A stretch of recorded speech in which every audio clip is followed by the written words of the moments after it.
Our exciting story begins with the question, do you know the end of this world? You only have two choices, yes or no. But we will return to this issue a little later. Now we will be brought to one ominous place where quite a lot of people had already gathered. The center of attention was the mysterious man who was sitting near the guillotine. This was an unusual man. He sat on his throne. From this we can conclude that he is the ruler. This mysterious man was holding a chamomile in his hands and plucking its petals. In a calm but at the same time serious voice, he stated that he was going to speak frankly. Now we see that this is a demon, horns on his head and eyes glow with red light. He turned to his interlocutor and said that she had taken the first step towards prosperity. A few meters away from him, a girl was kneeling, clearly very nervous. The crowd that watched everything that was happening here was worried about the fate of this girl. Sweat was dripping from her face. She was terrified and in an uncertain voice said that she was grateful for this. At that moment, she was so tense that sweat just dripped onto the floor like rain. Then, gathering her strength, she turned to a gentleman named Dantalion and said that besides them, there were 6 more cities that decided to support the rebellion. His Majesty would need time and people to conquer them all. Then Dantalion asked if she was worried about their time. He agreed with her that military campaigns would not be cheap. And finally, she dared to look him in the eye and said that she could help. Her name is Christina, and she comes from a noble family. Her word has a certain weight in the Empire. With her influence, they can force them to lay down their arms without using force. Dantalion continues to pluck petals from the flower and said that everything is clear to him, and her words have weight. At that moment, she thought that everything was going according to plan, and a little more, and she would be able to convince him. Then she smiled and said that later she could help him negotiate. Dantalion interrupted her conversation and, tearing out the last petal on the flower, said that, in other words, she decided to sell her people. At this moment, the girl became even more tense. She began to get more and more nervous. Dantalion slowly stood up and asked if he understood everything correctly. The girl got nervous and started saying that he misunderstood her. The demonic man said that you should not bargain for your life, pray for death. You should be ready to sacrifice yourself to protect the people. At that moment, 2 huge orcs grabbed the girl by the hands. Dantalion looked at the crowd of people and asked them, "Isn't he right?" Then he defiantly turned to the townspeople, opening his arms to the sides, asking them if they had heard her. He told them that their leader, instead of their lives and the lives of their children, chose to save his own skin. Then he suggested asking them, "Is she worthy of her title in this city?" And also whether she is worthy of this world. People raised their hands up the mountain and shouted that she was unworthy. Dantalion shouted that he could not leave it as it was, because something like this was unforgivable. This demon shouted that he would confront this selfish woman who thinks only about herself, and not only her. People listened to him attentively. Some of the crowd even began to shed tears from their eyes. He talked about how he would confront a world filled with such people. He shouted that they could fight with him, and they would destroy this rotten world. After this epic performance, people began chanting the demon's name. The huge orcs who grabbed the girl began to lead her to the guillotine. She was very scared at that moment and understood that now her life would end. Tears began to flow from her eyes. She begged not to be killed, but nothing can save her. Her head was cut off. People chanted and shouted in support of the demon. Now we learn that there are 72 demon kings who rule the world. Dantalion, who stepped on the flower he threw to the ground, won 71st place.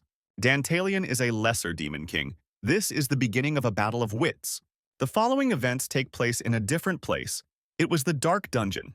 Dantalion was in this dungeon and he did not feel very well.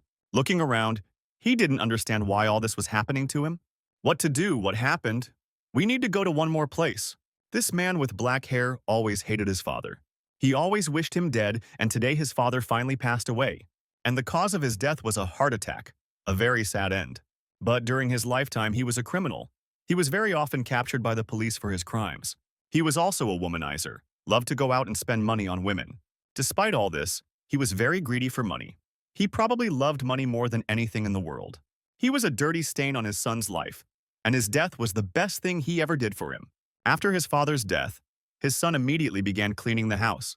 He thought that perhaps he already guessed that he did not have long to live. Still, the son tried to throw away all these thoughts about his dead father because no one cared. I poured myself some coffee and thought that besides, none of this matters. Today is a bright sunny day. The sun is shining very pleasantly outside the window. Office workers go to their jobs to earn their pennies. Our hero watches this while drinking coffee and tries not to think about anything. And finally, after a very long time, he smiled and shouted that long live the new life. Who would have known that his vile father hid his financial assets from everyone? And even at home in the basement, there are 500 million. The young man lay down on the bed and thought that it was true that his father had helped him.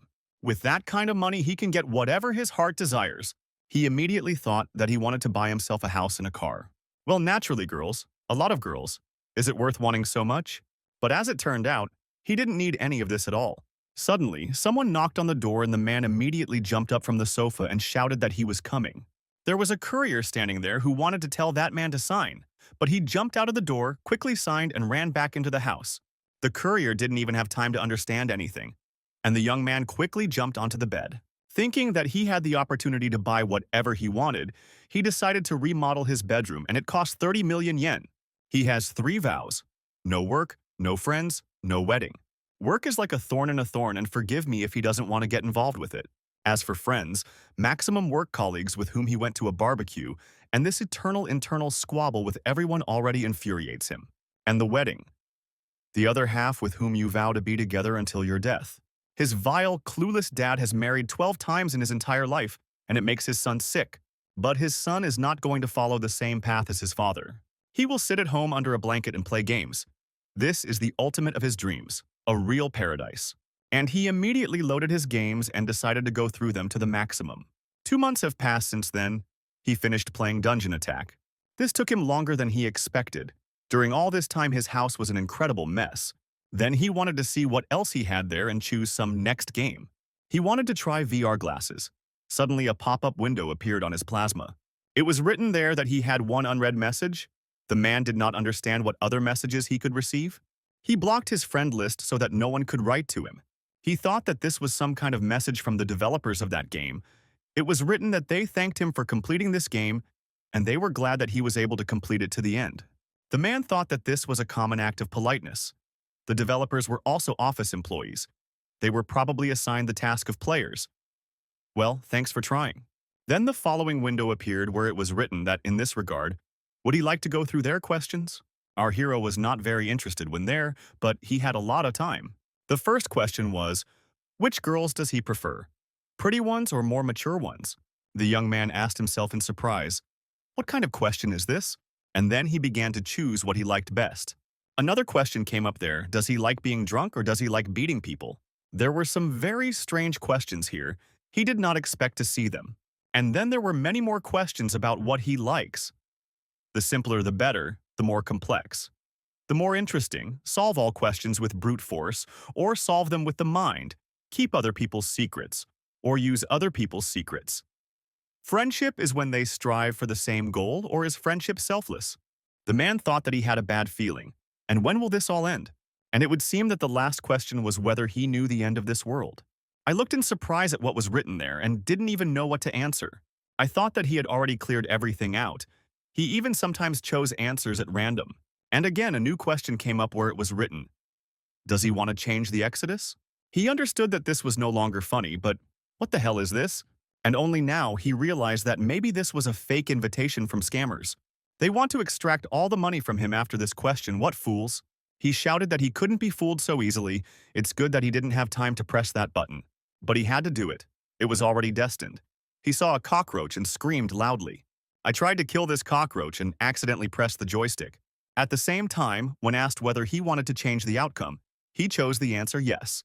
Immediately after this, a bright light illuminated him, and he stopped seeing anything for a moment. And then he completely disappeared from the room in which he was. This time he was transported not into a game, as often happens, but into a completely different world with a complete lack of understanding of what happened here.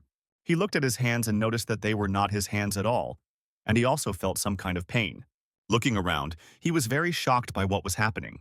The young man fell to his knees. Someone turned to him and told him to move and finally tell him where the treasure was. Or does he want them to break his head in two? Now we see that that man had become the Demon King, but now he was in a bad situation. From that moment, his terrible new life began in another world. The guys who talked to him were clearly aggressive against him. He tried to get to his feet, but nothing worked. His legs were broken. Now there were a lot of questions in his head. What treasures are they talking about? Why do they call him the Demon King? What are they even talking about?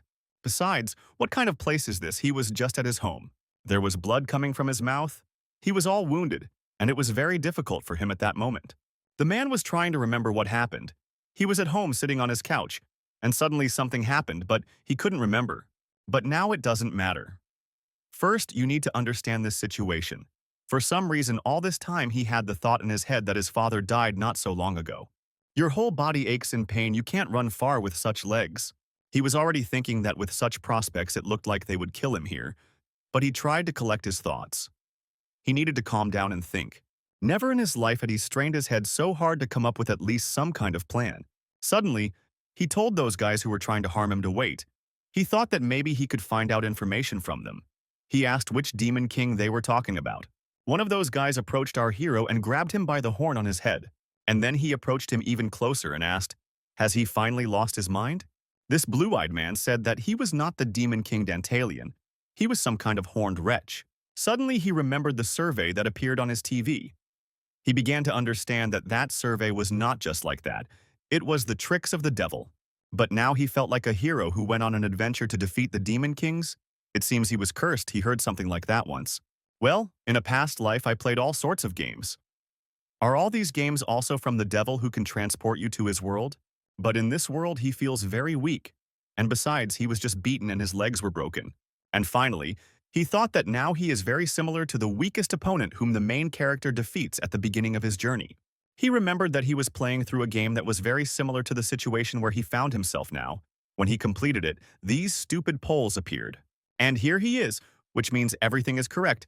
He is the weakest demon king Dantalian. And he still couldn't believe that this was possible, although it explained a lot.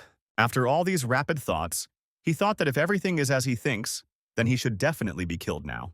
The man who was holding him by the horn got angry that he was silent for so long and hit him in the face. He hit him with such force that our hero flew several meters back and fell headfirst into the ground. Another wound, how everything hurts, he just feels like a slug. He understood that at this rate they would really kill him, and he would not be able to do anything. And in fact, the guys were very serious. They just wanted to kill this demon. They pounced on him and began to beat him with the most perverted methods. Our hero thought that they must be mocking him. Is this really the last curse from his father? After all, only recently he decided that he could live in peace and comfort. And now he found himself in such a situation. Now he felt that he was losing consciousness. When he lost consciousness, absolutely everything disappeared. Suddenly he saw something among this nothingness. You looked at him and noticed a man sitting at the table. Is this really his vile father? He looked at him and saw that same girl, not understanding why his father was smiling. I thought that it was all his father's fault. He suffered so much because of him. If you think like that, then something like this has already happened. A long time ago, he was kidnapped by a man who had a bad relationship with his vile father. This was already the third kidnapping when the man who stole the guy looked at our hero and thought, why is he so calm? And the boy was actually absolutely calm. We were just unhappy that he had to endure all this. Then he was so tired of everything that he sat quietly and did not worry about anything. Well, then, he didn't know what would happen next. He thought that, as always, they would try to ransom him. The man tied the boy, tying him to a chair, and took out a gun, pointed the gun at the guy's head and told him to listen carefully. This is not a toy, let him just squeak and he will kill him. Then he decided to bet his whole life on this. He thought that he could free himself from his father and told his visitor that he understood everything, and please let him shoot him.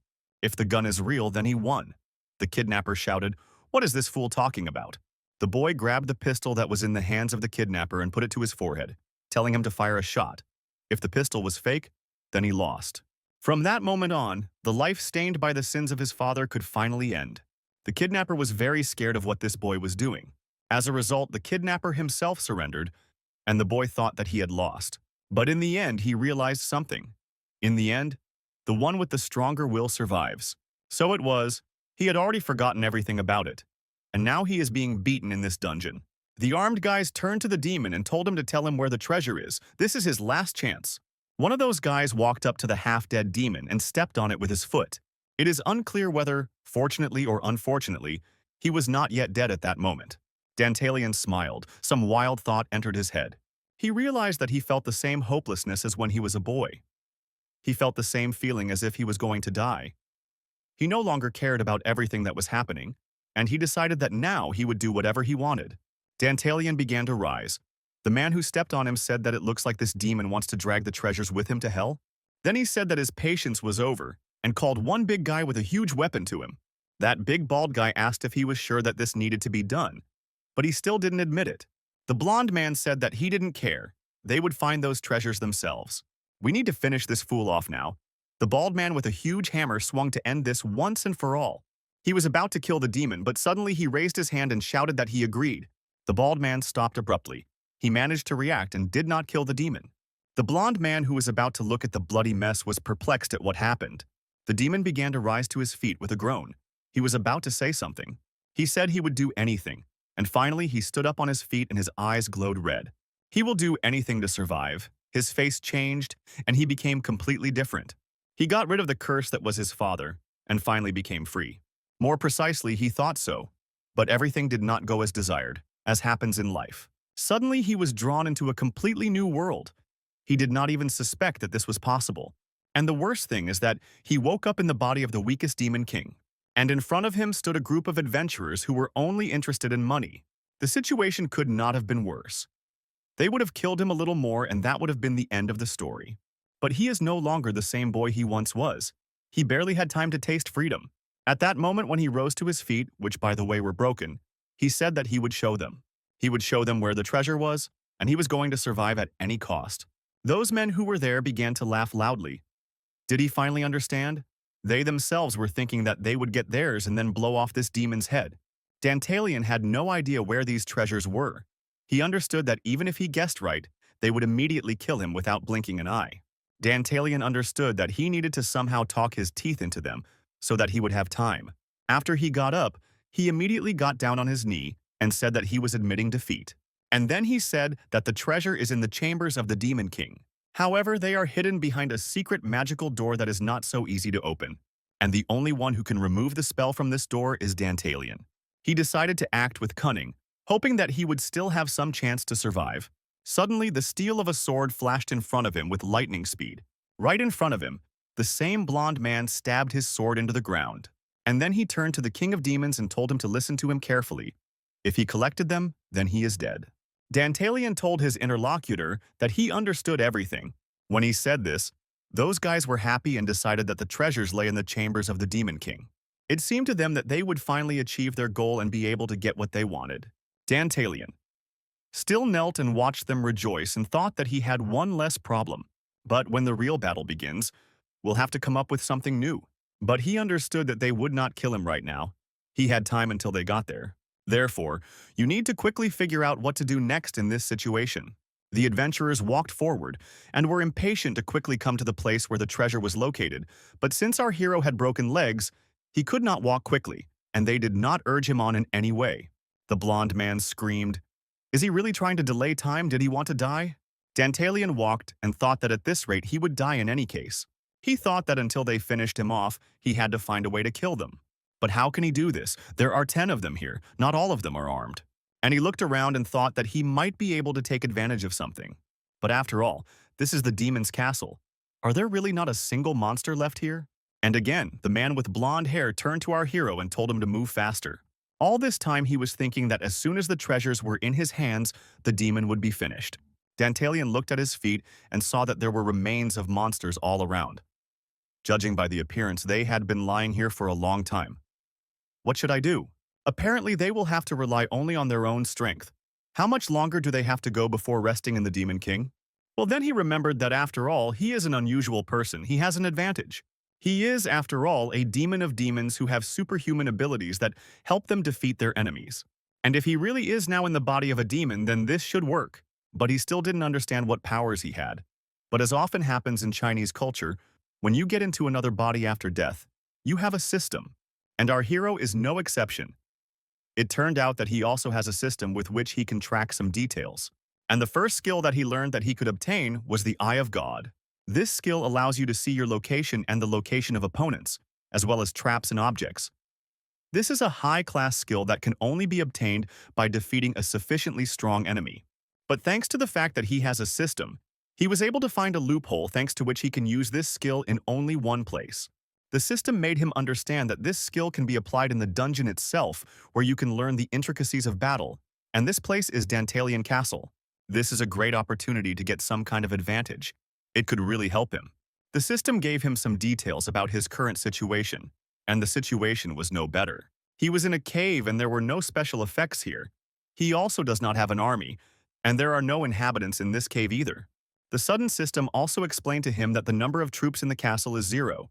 The level of danger is high, and the system asks him to hire troops as soon as possible. Dantalian at the moment seemed to be transported to some other universe while he studied the system. The system offered him the Hades contract and asked what kind of monster he wanted to hire. Dantalian was glad that the Demon King had the skill of summoning monsters, but his system was also limited by the number of certain points that he needed to earn. These points were called Libras, and there were only 100 of them. Dantalian was thinking about what was this damn Demon King doing here? There are 10 opponents, but he can only hire 8 goblins. They won't be able to survive in battle for long. Summoning golems and catching them by surprise. This is also not the best option. There is no guarantee that the golems will also be able to withstand those guys. But time is running out. There is very little time left by the time they approach the chambers. He felt a little calmer because he understood that he was not here alone. The system could still help. And finally, an idea came to her head. There is a 60% chance of success, but this is too low to risk her life. But there is no time to think about this situation for a long time. You need to act. Still, he has to take a risk. He clenched his fist and looked at the enemy he wanted to kill the most. He thought that he was ready, and suddenly began to glow with a purple glow. For everything to work out, you need to gain their trust and then you can act. Dantalian thought that first he needed to find out more about them. The system also gave him another skill called Aphrodite's Apostle. He was able to scan those guys and noticed on such heads some signs with their names and some information about them. Some had a current state such that they were thinking about what a horror, why are they taking so long, and others had a state of would like to finish the job quickly and go home and eat my mother's stew. Apostle of Aphrodite is a skill that allows you to see the characteristics of opponents. With such information, you can more easily navigate who you are dealing with and what tactics to choose. Now he sees that a man named Luf, this very fair-haired man, is an adventurer. He was the leader of this group and thought that they would get treasures. But this was too little, and they would not stop until they got even more. Lufu looked again at the Demon King who was walking behind. He shouted at him to move his legs quickly, otherwise he would be killed right there. Dantalian said that he was going as fast as he could, he was still injured, and then asked for forgiveness. Dantalian understood that the time had come to make his first move. With the help of the system, he found a way to destroy them, but he will have to try. And the first thing you need to do is to relax them a little so that they lose their vigilance. Aphrodite's Apostle is one of the high-ranking skills that is only available in this dungeon. With its help, you can see the characteristics of other people or other races that are usually hidden from view. Dantalian now has all the information he needs, but how can he play his cards? The key to success is to get their boss to trust Dantalian more. He understood that he would have to take a risk, but the game was worth the candle. Well, those guys were already a little relaxed. They had just beaten the Demon King, and therefore they had inflated self-confidence. After some time, they were almost approaching the Demon King's chambers. Dantalian looked around. It was quite interesting here, but it was time to take the first step. He turned to the guys and told them to stop. People immediately stopped and looked in surprise at the Demon King who had been silent all this time. The blonde man turned to the Demon King and asked why he was taking up his time. Dantalian apologized for interrupting them, but there was a trap set in that passage. The blonde man asked what he was talking about and was it true. Dantalian said that after a couple of meters, the hidden device will release about a dozen arrows. Injuries definitely cannot be avoided, so he will go first. And with his body, he is going to disarm the trap. All this was done in order to ingratiate himself with trust. Luf asked, why would they take his word for it? He is a demon after all. One of the guys in that group told his boss that, judging by the map, the passage will only narrow further. Besides, it's so dark there that the devil could break his leg, it's dangerous. Luf shouted to the Demon King walking forward and told him to stop. He thought that the demon was trying to escape from them and therefore went forward. Dantalian in a calm voice told them not to worry. He himself understands that with such legs he won't be able to run far. He just wants to show them a sign of respect. He said that they were no different from other adventurers who came here, because they did not try to kill him right away. If they don't trust him, they can follow him. But he doesn't guarantee security either. Luf was very angry, he was now at a loss. Then he said that he didn't care about it. And then he told his guys to quickly run after the demon. But the guys from his team said that they needed to wait, because they almost fell into a trap at the entrance. When they entered this dungeon, huge stone blocks fell right on them. Luf shouted that they should be men and not snotty fools. Meanwhile, while they were thinking there, Dantalian sank deeper and deeper into the cave. He could barely hear the screams of those guys, and thought about whether he had gone far enough. Well, in any case, everything is fine now, and everything is going according to plan, and he took 2 arrows with him. These were the arrows that he picked up from those corpses that were lying around here. He managed to sneak them in unnoticed, and they will be very useful to him now. Now is the time to put those arrows to work, but it seems his plan was crazy. He braced himself and clenched his teeth. He was preparing for something very unpleasant. Then he told himself that he could handle it and raised the arrow up and swung it. Then our hero stuck this arrow into himself and then screamed very loudly. The guys who were there tensed up from this scream. They even became scared. Luff asked the Demon King what was going on there. Let him show himself. Dantalian shouted that it was too early for them to move on, even if they weren't coming yet. The assistants asked their boss what they should do in this situation. Luff said that everyone should be ready, and whoever asks, he himself will kill with his sword. The guys were very tense. They didn't understand that it was very dangerous here, and besides, their boss was crazy. They went forward lighting torches. Luff shouted, "Where is Dantalian?" As they walked deeper and deeper, they noticed blood, and there were traces of that pool of blood. The guys immediately decided to follow these tracks and moved forward. After some time, they finally reached the place where Dantalian stopped, with an arrow sticking out of his leg. He lay there and broke down in pain. And the guys were very surprised that he really sacrificed himself. Dantalian slowly opened his eyes and said that he seemed to have lost consciousness. Luff told Dantalian to explain to him what happened here. What about that trap? Dantalian replied that they can be calm. The traps have already been neutralized. The guys looked at each other in surprise. These words even made them feel a little better. Luff approached the Demon King and asked why the hell he saved them. He could have remained silent about this trap. Dantalian put his hand to his heart and said that they were different from other adventurers. As he had already said, they gave him a chance to survive. So he was impressed by this act, and that's the whole reason. Of course he was careless and got an arrow in the leg, but that won't be a problem. He pulled the arrow out of his leg, which was dripping blood, and said that it was time for them to move on. Luff didn't understand whether this demon was serious now or not. Dantalian just silently looked at his interlocutor. With the help of the system, he noticed that Luff really became more disposed towards him. And when the boss sympathizes with someone, his team also trusts more the one whom the boss trusts. He thought that this was great. This was exactly what he needed. They began to sympathize with him. This is not enough for us. He needs more. This was just the first stage. It's time to move on. And then, he decided to move on to the second stage. Moreover, the system made him understand that his charm skill was better. Luff thought that this was some very strange guy. Well, maybe he would be useful. With such a wound, he will still only slow everyone down. It seems he will have to help. He turned to the 2 guys and told them to help the Demon King go. One of those guys immediately came over and helped the Demon King by holding him up. Dantalian hesitantly thanked those guys. They laughed loudly and asked why he was surprised. After all, he was the first to help them, and let him consider that this is a reciprocal favor. And now is the time to move on. We need to speed up. Dantalian thought that everything was going great. Everything was going as it should. It won't be easy to get along with their boss, but it won't be enough. He understood that he needed to gain their trust even more. Now the second stage begins. Finally, they arrived at their destination, which was the entrance to Dantalian Castle. Luff said that this was a good door. He thought that it would be smaller. Then they slowly opened those huge gates and began to look around to see what was there. Luff looked around with joy and thought that they had finally gotten here. He turned to the Demon King and told His Majesty to get the treasure.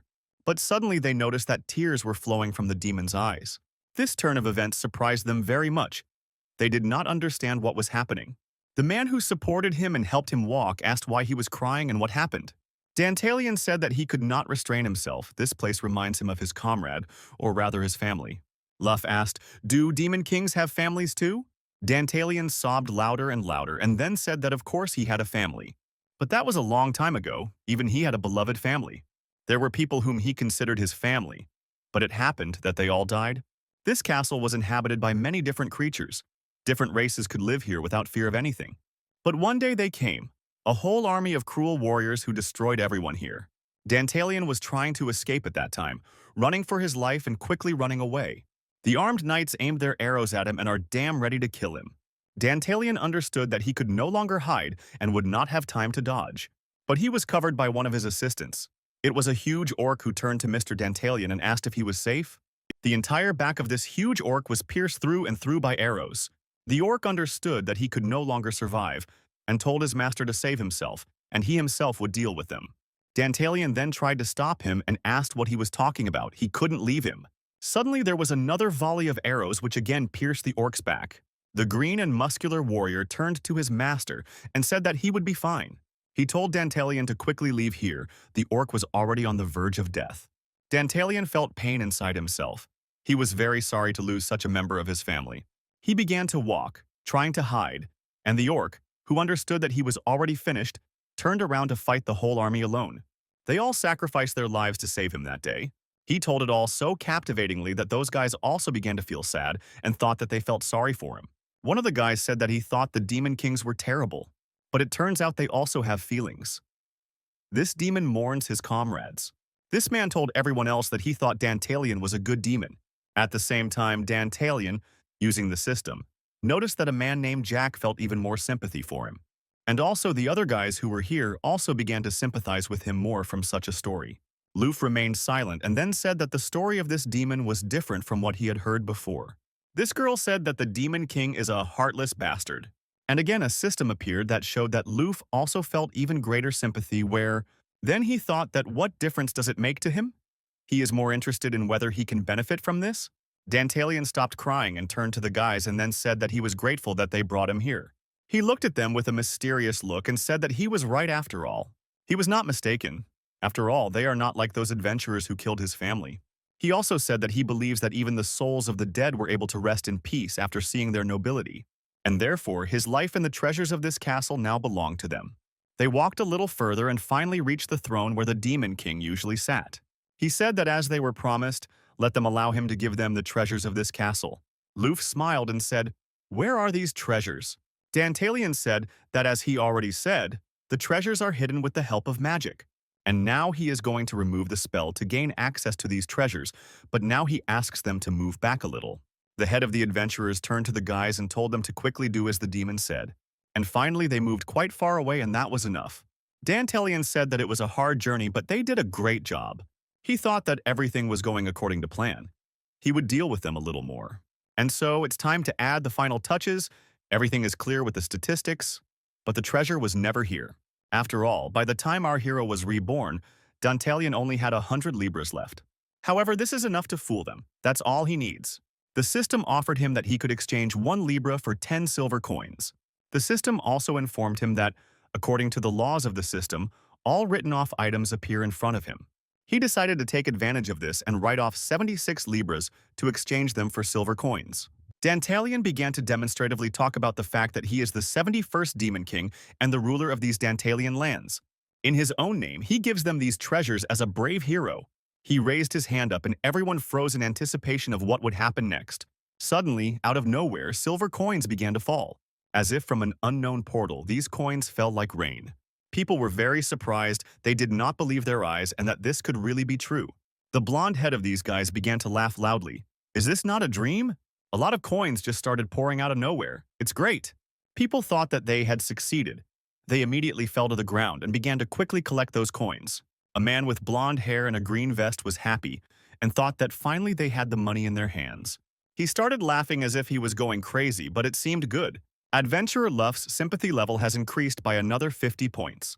And then he shouted that they should share all the treasures equally if they understood him, then let them collect everything alive to the last coin. Now Luff was sure that this Demon King would still be useful to them, and killing him now would be stupid. While everyone was busy collecting coins, Dantalian turned to them and said that he wanted to tell them something else. Luffy. Ask him, does he really want to give them something else? Let him wait. After all, they are busy right now. Dantalian saw signs above their heads where, according to statistics, it was noted how much those guys began to trust him. Dantalian said that he apologizes for distracting them, but there is a conversation that cannot be postponed. After all, 30 more adventurers had just entered the dungeon. Luffy and his team tensed at that moment, thinking that those guys outnumbered them. Dantalian said that he used magic to detect outsiders, but did not expect such a result. And then the guys fell into despair. They thought that they couldn't win because there were only 10 of them. Luffy began to think that there were too few of them. 30 people was too many, and it was impossible to cope with such a number. Luffy turned to the Demon King and said that there must be another way out of this castle, right?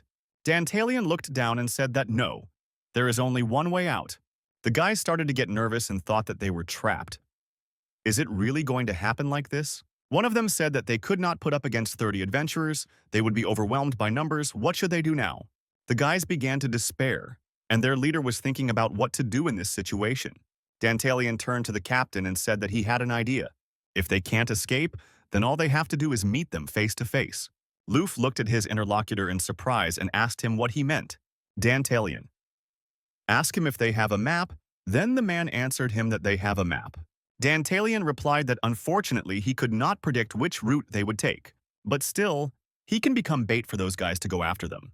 Luffy already trusted the Demon King because he saved them from the trap and gave them a lot of money.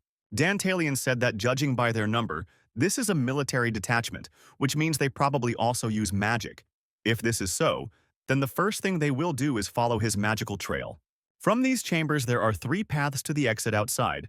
Dantalian suggested that he would go along one path and the guys would go differently, and then they would be able to hide. People thought that he was really ready to sacrifice himself for them again. Luffy doubted and said if the demon was going to run away now, maybe there was no one there. Dantalian said that his interlocutor was mistaken. Of course, he just wanted to give him a helping hand. He began to walk forward and said that now he did not have time to try to convince them. He came very close to that blonde man and walked past him. Then he said that everything was clear to him and they would do as the Demon King said. But don't tell those guys about the bait plan, otherwise the guys will get angry. Then Luffy turned to his assistants and told them not to panic. They need to grab the treasures and get out of here. Dantalian thought that he was grateful to Captain Luffy. He had no doubt that he would believe him too. Very quickly, your guys collected the coins in bags and were ready to leave. After that, Luffy said that they would divide into this group and move along different paths to the exit. His subordinates asked their boss what he was up to. Let him explain. After all, they don't understand anything. The boss told them to shut up and listen, and then showed them a map of the dungeon. He showed that from here to the exit there are 3 paths. Those who got here are not fools. They will take the safest path they took. 30 people is already some kind of combat unit, so it won't be possible to fight with them. So all they can do is increase their chances of survival. The boss said those things that his subordinates did not want to listen to. He said that if you are lucky, everyone will remain alive. By dividing up, they will increase the chances of salvation. Someone will definitely be able to get out of here. And besides, he said that for now all the treasures would be with him. Then the guys got angry. They thought it was dishonest, so how do you even understand this? Luffy told them to calm down. He told me that he was taking these treasures for good. But the second squad will get the Demon King. Dantalian was silent at this time. Therefore, they are lucky. If they survive, they will receive a reward. Not only that, but they will also become real heroes after everything is over. The man threw the bag of money over his shoulder and said that he assured them it was worth it. The boss walked forward. The guys looked at him excitedly and wanted to say something, but he told them to shut their mouths. And then he told them to pull themselves together, or do they want to die like dogs? Then he began to say what will happen to their families. Aren't they the last cowards? If they want to prove that they are real men, then they need to fight for their lives. Such a speech motivated the guys and they went forward. But their boss thought that they were stupid. As soon as he put a little pressure on them, they immediately fell for it. He smiled and thought that at first he thought that they would really end. As it turned out, at the moment when the demon approached Luffy, he told him in a whisper that they could send several people with him so that he would definitely not run away, and come up with a reason. How to take all the treasures yourself, one way or another, Luffy will win. After all, he said the truth that some of their comrades would die with him, and the share of the treasure would become greater. If he lied, then they simply will not allow him to escape. In any case, they will not lose anything. Luffy thought that this demon was truly a professional in his field. He smiled and said that he was right. If his team dies, the loss is small. The main thing is to get out of here yourself. Dantalian. About the fact that he already knows what this cretin is thinking about. Then he looked at his map and noticed that those guys were already quite far from him. So it's time to move on and fulfill your plan. He called the contract and looked carefully at which of those monsters he should choose.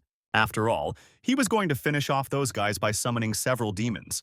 Suddenly, an earthquake started. The guys were shocked. They didn't understand what was happening.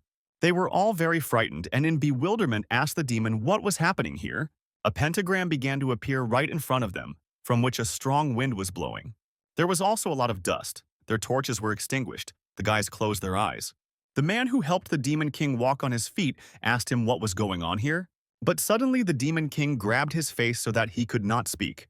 Dantalian told him that he advised him to remain silent and not make any sounds or it would get worse, with whom he grabbed the blade that the man had on his belt. Dantalian thanked him and said that he was his debtor. The man understood that he was about to be killed. Dantalian swung that blade and simply destroyed his former assistant. Everyone was fascinated by what was happening there with that pentagram. They looked at this in surprise and did not understand what to expect next. Some kind of chaos was happening here. The guys were scared. They were afraid to look away from this thing. And finally, they noticed that a huge stone golem appeared right in front of them. This golem screamed loudly and rushed at the guys with a fighting growl. People who saw this didn't understand what the hell this was. The golem began to approach them, and the cave began to collapse from its movement.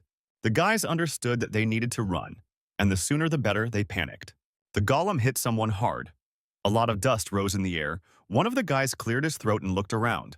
When he looked at one of his comrades, he saw that all that was left of him was one hand and a pool of blood that had been crushed by the golem. And the golem grabbed another person with its huge stone hand. The man did not want to leave his comrade in trouble and rushed at the golem with his sword. He jumped up and hit the golem very hard, but his sword broke. You understand that he will not be able to resist him. He could only stand in horror and shake. Without thinking for a long time, the golem raised its huge hand and killed that guy. He did this in front of another man, who watched in horror as his comrades were torn to pieces. He began to breathe heavily. An incredible panic came over him. He could not move. Suddenly he felt that someone was standing behind him. Looking around, he realized that it was the Demon King. He asked him if he knew who it was, and said that they needed to be saved. But that was the last thing he could say. Dantalian quickly pierced him with his new blade. This man didn't understand why this happened. He thought that he was already friends with the Demon King. But demons cannot be trusted. They try in every possible way to betray someone, kill them, or drag them into hell to eternal torment along with them. He said that this is all because he is the real Demon King. Another group of guys walked around. I looked around, not understanding what kind of shaking it was. Their boss thought that it looked like the second group had encountered that detachment. If this was so, then the demons didn't lie to him. At first he thought that it was great that they helped him, and then he noticed the Demon King in front of him. Luffy looked at him in surprise and asked, "What is he doing here?" The Demon King stood in front of him silently and looked into his eyes. Luffy said that he understood everything. It looks like they succeeded in this. Where are the others then? Dantalian threw away his cloak, which hid a bloody blade. He said that the people that leader sent with him were all dead.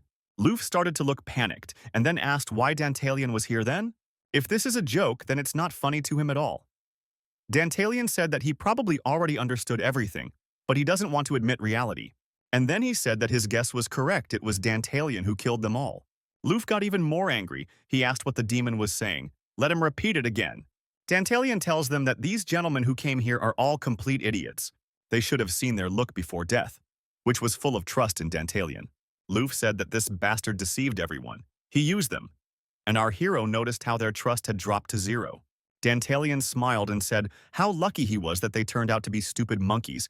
He was very grateful to them for that. He shouted that, did they really think that the Demon King could side with the people? Dantalian said all these things on purpose. He needed them all to be overcome with rage. Luffy shouted that the Demon King was a bastard. Immediately after that, all the others rushed straight to meet Dantalian. They were going to kill him. But Dantalian stood still and did not move. And as soon as they almost approached him, the red eyes of the golem shone from the dark cave. This golem rushed at those guys and knocked them all down with a powerful blow. He grabbed one of them with his huge stone hand and then hit him against the wall. Then he looked at the others and rushed towards them to destroy them too. The guys were shocked. They had never seen anything like this. Golem crushed them after another. The boss looked at all this and understood that it would be difficult. But suddenly he noticed that one of his guys, the same one with a huge hammer, attacked the golem. And with one powerful blow to the head, he crushed the golem into pieces. He laughed and told his boss that he had succeeded. But Luffy was still in a state of shock and failed to react and tell his assistant to look. After all, behind was Dantalian, who pierced that bald man with his blade. Dantalian turned to Luffy and said thank you again. He helped him a lot. But suddenly the golem began to recover again. It turns out that it is not so easy to kill. Dantalian said that it is enough to simply kill the golem. It is enough to simply destroy the core. At least an experienced adventurer who knows a little about golems can easily deal with him. In other words, there is no need to fall for such a cheap provocation and think with your head instead of your muscles. If they had taken advantage of this, would I have been able to defeat him? But now the situation has changed.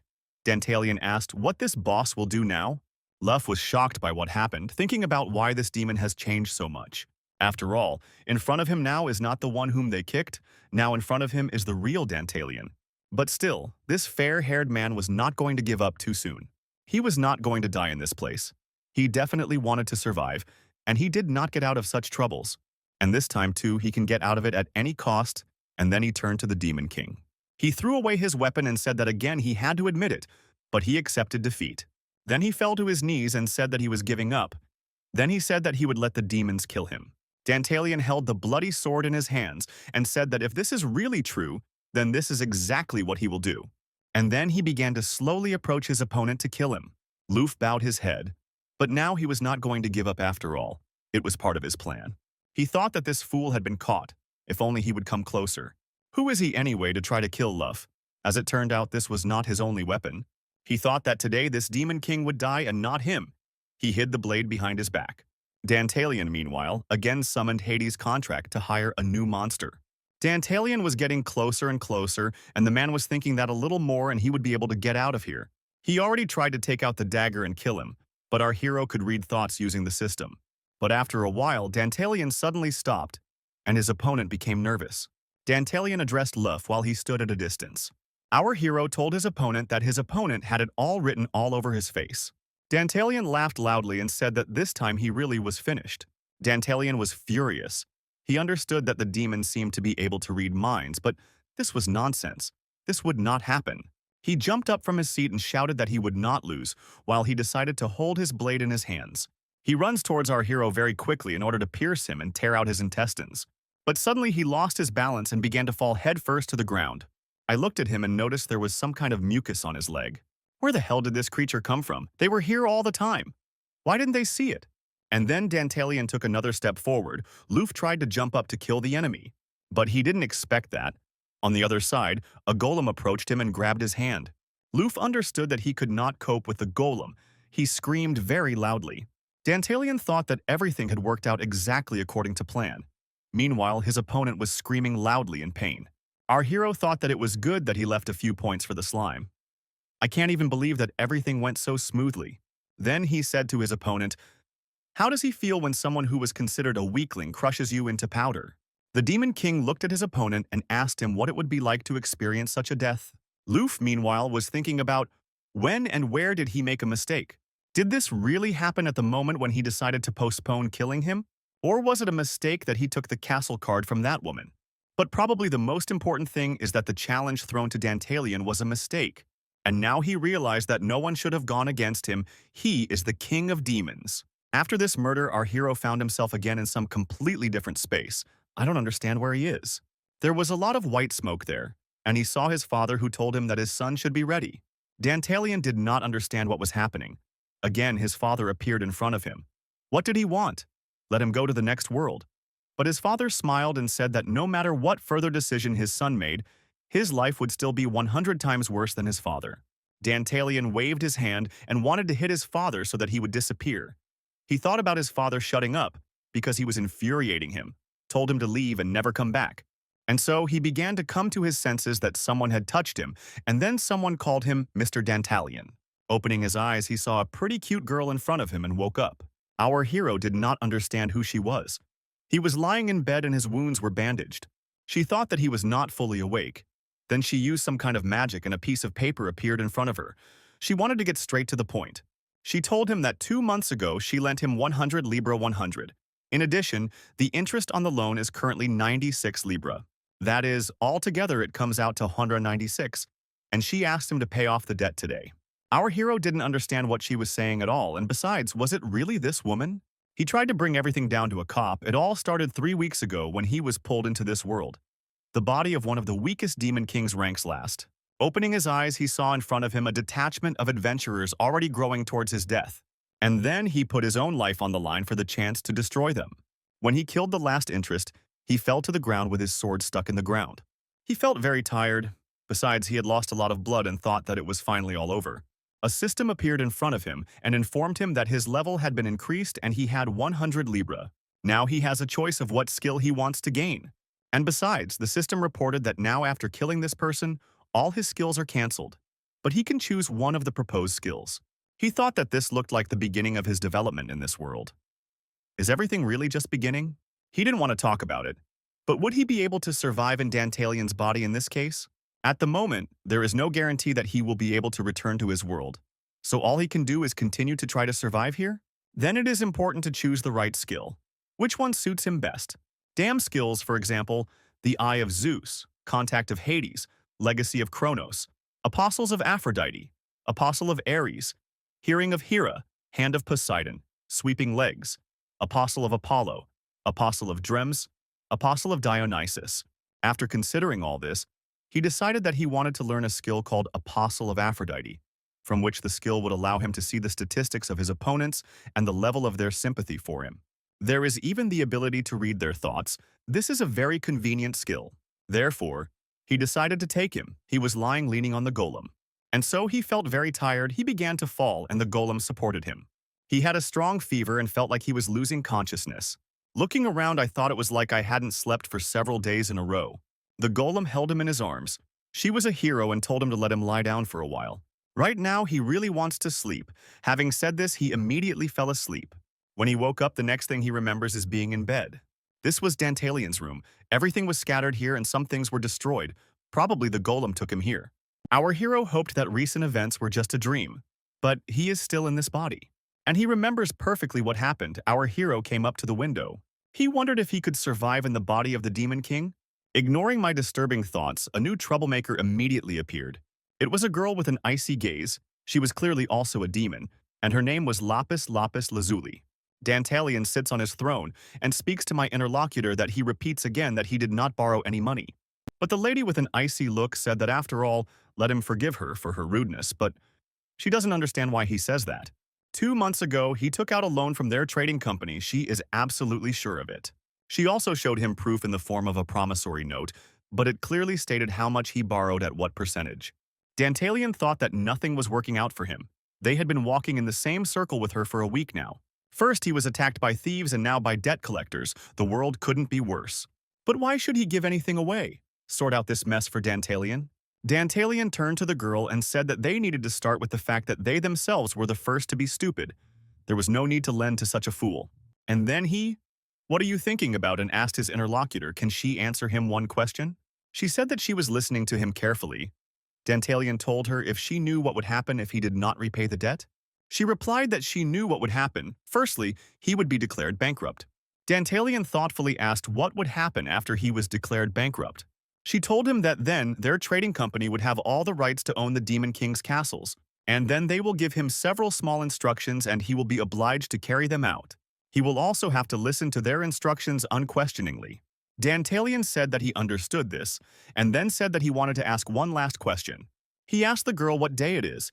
She did not expect such a question and looked at his interlocutor in surprise. All this time she was kneeling in front of him, and our hero behaved very confidently. The girl asked His Majesty what he means when he talks about this. Dantalian said that he wanted to hear the exact date. Then the girl asked him for forgiveness and said that today is April 17th, 1505. 6 days have passed since the date of repayment of the principal debt. Too much, so the interest will only increase and he will become bankrupt. Then he replied that he understood everything. Then he turned to her again and said that he had a counter offer to her. The girl looked at him in surprise and he said that he needed a loan for another 10,000 libra. Now let's fast forward to April 20th, 1505, according to the imperial calendar, in the branch of the Kunsk Trading Company. A goblin with papers was quickly running along the corridors. He was very excited. But he didn't know what to do. He didn't have time to do anything. It was the head of the department of the Kunst Company named Torker. She turned to the little fairy who was flying next to him and told her to hand over this document to Her Majesty Payman, and not later than 8 o'clock. He also asked her what was happening with the ships in the port of Batavia. He was told that there were no problems, and then the goblin said it means he would sail on time. But he looked at his watch and realized that they were on time. How did they decide to gather the entire leadership in time? What the hell happened? After some time, Torker ran into the right office and asked for forgiveness for the wait. Everyone had already gathered there. The man who was sitting at the head said that Torker was late. For them traders, time is money. He was ordered to quickly sit down in his place. After all, they were already delayed, and now they are starting the meeting. The Kunsk Trading Company is a company patronized by the Demon King Malbus, who ranks 5th in the ranking, and the Demon Queen Paimon, who ranks ninth in the ranking. In the entire world of demons, this is the best trading company, and at the head of this company is one of the three true vampires named Ivar Lodbrok. Ivar addressed those present and said that today they were all gathered here for one reason. He turned to a girl with pink hair named Lapis and told her to tell them everything. There were many different creatures in this world. These were kobolds, werewolves, ghouls, and other creatures. They asked if this was not a hybrid of a human and a succubus. They were outraged that this girl forgot at the management meeting. This is where the damn blood is. They were indignant that she was not even a leader, but an ordinary employee, Ivar, so that they would all shut up. The leader then turned to Lapis Lapis and told her to continue what she had to say. And finally, this sweet girl said that recently the Demon King Dantalion, who ranks 71st, made a request for an additional loan. The goblin who heard this was very indignant. Were they really gathered for such a trifle? He got angry and told this half-breed to stop talking nonsense. He asked the chairman how to understand this. The chairman told him to calm down, because now everything will be clear to him. Ivar told Lapis to clarify what amount Dantalion asked for, and the girl replied that Dantalion made a request for 10,000 libras. We were very surprised when we learned about this huge amount. And it's already true. It's also equivalent to the budget of a small country. The goblin stood up from his seat in surprise and asked, "Did this fool really say that?" The succubus girl replied that everything was correct. She remembered how she sat right in front of him and asked His Highness if he really wanted this. Dantalion asked her, did she not hear? He said that you want to borrow 10,000 libra. She said that she didn't understand, because he already owed them 196 libra. Dantalion said that's why he's taking out a bigger loan. Lapis turned to His Highness and said that she really did not understand what he meant. Dantalion said that he would explain everything to her now, and then asked why their company put aside money for him. Everyone knows him as the mediocre Demon King, right? The succubus looked down and said that it's not so. She doesn't think so. Dantalion said that everything is fine. He thinks that from the very beginning they did not expect that he would repay the debt, and so they wanted to make him bankrupt and make him a dog on a leash for the company. All this time while he was saying this, he was getting closer and closer to the girl. Then he said that this is the true goal, isn't he right? The sweet girl felt very uncomfortable at that moment, but she said that he was mistaken. Dantalion, you said that in that case. Let her allow him to rephrase the question. He asked her if it was true that the trading company ordered her to ingratiate herself with him and lend him money. Lapis told him that this was not so, it was her own initiative. Dantalion smiled and then laughed some more and then said that he understood. This woman is lying and does not blush. Then he decided to return to the main topic. She asked him why he needed 10,000 libras, and he would answer her now. Our hero told her that this means that he agrees to become their dog for the rest of his life. And in return, he only asked for 10,000 libra, a fairly cheap deal, then asked what she would say to this. The girl did not understand at all what he was talking about, but he told her that in addition, this was a very profitable agreement for her. After all, she will be able to become famous somehow that she single-handedly managed to turn from the Demon King into a servant of a trading company. And success is guaranteed to her. Then he touched her chin and asked her what would she say. He moved closer and closer to her face and asked whether she agreed or not. The girl grabbed his hand and pulled his hand away from her face, and then said that she agreed. All this time the goblin was indignant, saying that he couldn't even return 100 libras. Is this really some kind of trap? A man with gray hair and a beard said that this was a fair point. He told Lapis to tell everyone what she thought about it. Dantalion had already foreseen that this question might arise, and she could answer as follows. Lyaps said that Dantalion has gone mad. Now he is suffering from the plague of this world. Without special medicine, he will die. Besides, he does it for the sake of his beloved. The goblin looked at her in general bewilderment and asked, is she really saying sensible things now? She replied that everything was so, and dared to say that he meant Lapis, because she is the beloved of the Demon King Dantalion. Then the guys who were sitting in this hall asked her if she even understood what she said. What an insidious woman. She said that on her own initiative she became close to Dantalion for this moment. Then those who were sitting in this hall shouted that she was a despicable half-breed. Did she really decide to lay hands on the Demon King? They shouted for someone to throw this harlot out of here. The succubus said that all this was so that he would become a dog of their great company.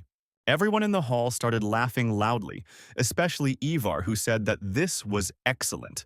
He asked those guys what they would say to this. This human hybrid only recently joined them, but she is already ready to sacrifice her innocence to get rid of the fate of garbage, and now she is the mistress of the Demon King.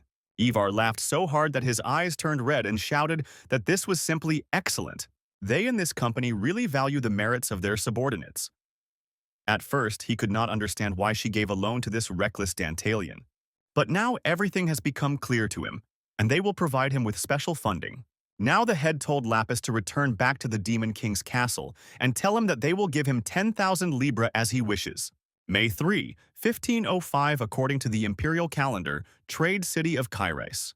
The man turned to Mrs. Lapis and asked what brought her here. The girl replied that she was brought here by this thing, in her hands. She was holding a small plant and said that she wanted them to collect all the grass of this type, absolutely everything that they could find on the continent. Her interlocutor replied that she would have to hire 1,000 people. Paying for their labor would cost her 8,000 libra. He asked if she was confident. She replied that she was sure, and he asked her what kind of grass it was. It looked like an ordinary weed. The girl answered him that they should not worry about it. This was the order of the Demon King Dantalian. Then that man asked her for forgiveness and said that he would certainly get to work. When the succubus girl walked through the streets of the city, people looked at her with a grin. They discussed her and said behind her back that she was running on behalf of the most mediocre Demon King. Did he really decide to spend all his money on weeds? It looks like Dantalian has gone completely crazy. Someone laughed with her and said that it's not for nothing that they call her a mudblood. The following events take place on June 20th, 1505, according to the imperial calendar in the castle of our hero. Lapis came to him and said that his order had been fulfilled. They did everything as he asked. There was not a single blade of grass left on the entire continent. The grass was stored in pre-prepared storage areas. Dantalian closed the book he was reading and said that now everything is clear to him, and she did a good job. The girl turned to His Highness and asked if he could tell her what he was up to. She said that he told her that he needed such a large sum in connection with the upcoming epidemic. As a result, he was buying up useless weeds. Dantalian understood that he was doing this for a reason. He turned to his interlocutor and asked what she thought. The girl said that she would be frank and she saw absolutely no logic in his actions. Dantalian took his glass and smiled, and then said that it was not so important what she thought. But first, he wanted to celebrate her success and he suggested making a toast. The girl replied that it was not worth doing this. Dantalian wondered if she thought that he had slipped something into the glass. The girl said in a calm voice that she didn't think so, then asked for forgiveness for her rudeness. Still, she accepted that glass, and our hero said that he was joking and there was no need to frown so much. They would try again. She did a good job, so we should drink to their future. She nevertheless agreed and began drinking this drink from that glass. But it was not wine. She asked our hero what it was. Dantalian put his hand to his forehead and remained silent for several seconds.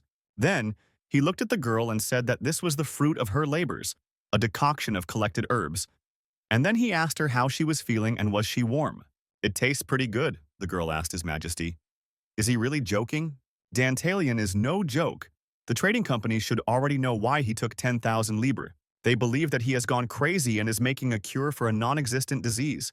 Dantalian also said that if you think about it like that, there is some truth to it. Lapis looked at him as if he were some kind of fool who misunderstood what he was doing. Dantalian smiled again and said that now they would move on to the main thing. He asked her if she knew what date it was today. The nice lady said that today is June 20th, 1505 according to the imperial calendar, and then she asked, is today some special date? Dantalian said that he understood, which means that starting tomorrow she may not come to the castle. Instead, he wants her to look in this place and check how things are going there. He gave her some piece of paper and she looked at it and asked, why should she go there and what is the point of it? Dantalian looked at her with a mysterious look and said that she should go and understand everything herself. He said that he knows that she has had a hard time lately. Taking breaks and relaxing is also important. June 24th, 1505. According to the imperial calendar, events take place in the kingdom of Sardinia Hot Springs. There was that same girl with pink hair and she was thinking that she wouldn't understand this guy. What the hell was he up to? She undressed and put a towel on her body and then went to the hot springs. There were many beautiful women of different races there. She thought about what he could need in such a place. She felt a little awkward here, but then calmly climbed into the warm water. She was thinking that if you believe the notes in the list that the Demon King gave her, is this whole story with the epidemic? True, some words were written in order in the note. The Kingdom of Sardinia, Syracuse Hot Springs, body pain, temperature, black spots. She thought that this was impossible. He was not able to predict the future. Well, for some reason she was very worried at the moment. and suddenly she heard that something had happened. She immediately got out of the water and walked towards the incident, and asked one girl what happened. The lady who was sitting next to the girl with green hair fell to the ground said that she just fell. Lapis tried to bring her to her senses and asked what happened to her. That girl with green hair said that she was in a lot of pain. Lapis asked, "What hurt her?" The girl replied that her whole body hurt, and besides, she had a fever. Lapis told her to be patient, because they would take her to the hospital. But suddenly she saw something that she really didn't want to see. It was a black spot on her body. Everything was just like on the list. He had already thought of everything in advance. Lapis looked at this girl with green hair with resistance, not understanding what was happening. Suddenly there was a scream. The girls who were there just started falling to the ground. Lapis didn't understand what the hell was going on here. The next event takes place in the hospital. Many simply died that day. The doctors were fussing and trying to accommodate those who were still living in the wards. But there were already more than 30 patients there. What the hell was going on? Lapis just sat on the bench, wondering what was happening. She thought it was impossible. There must be a reasonable explanation for all this. Suddenly, someone interrupted her thoughts. It was the doctor who asked her if she was okay. She replied that she was fine, but the doctor said that everyone who was at the hot springs died except her. And then he told her that it was best for her to leave this city as soon as possible. The girl began to remember something. She looked at her hands. Then she remembered how she drank that strange drink that the Demon King gave her. He then said that this was the fruit of her labors, a decoction of collected herbs. Now she understood what was wrong. She drank the medicine that day, and therefore she alone survived. The whole puzzle is complete. Is it really true? Dantalion is not such a madman. He really foresaw the epidemic, and besides, he knows the cure for this disease. July 16th, 1505. According to the imperial calendar, the Kunsk Trading Company, Amstel branch, at this place the fairy was carrying some documents. A woman came up to a goblin named Torker and said that she was asking for forgiveness for disturbing him. They were sitting in the goblin's office. He turned to her and asked for forgiveness for being rude. And then someone knocked on the door and he shouted that he had a meeting with Her Highness and let them all leave here. The lady who was next to him said that everything was fine. It must be an urgent matter. It was a rather hot lady named Paimon, the queen of charm and beauty, the 9th-ranked demon. She said that there was no need to worry and that she would wait.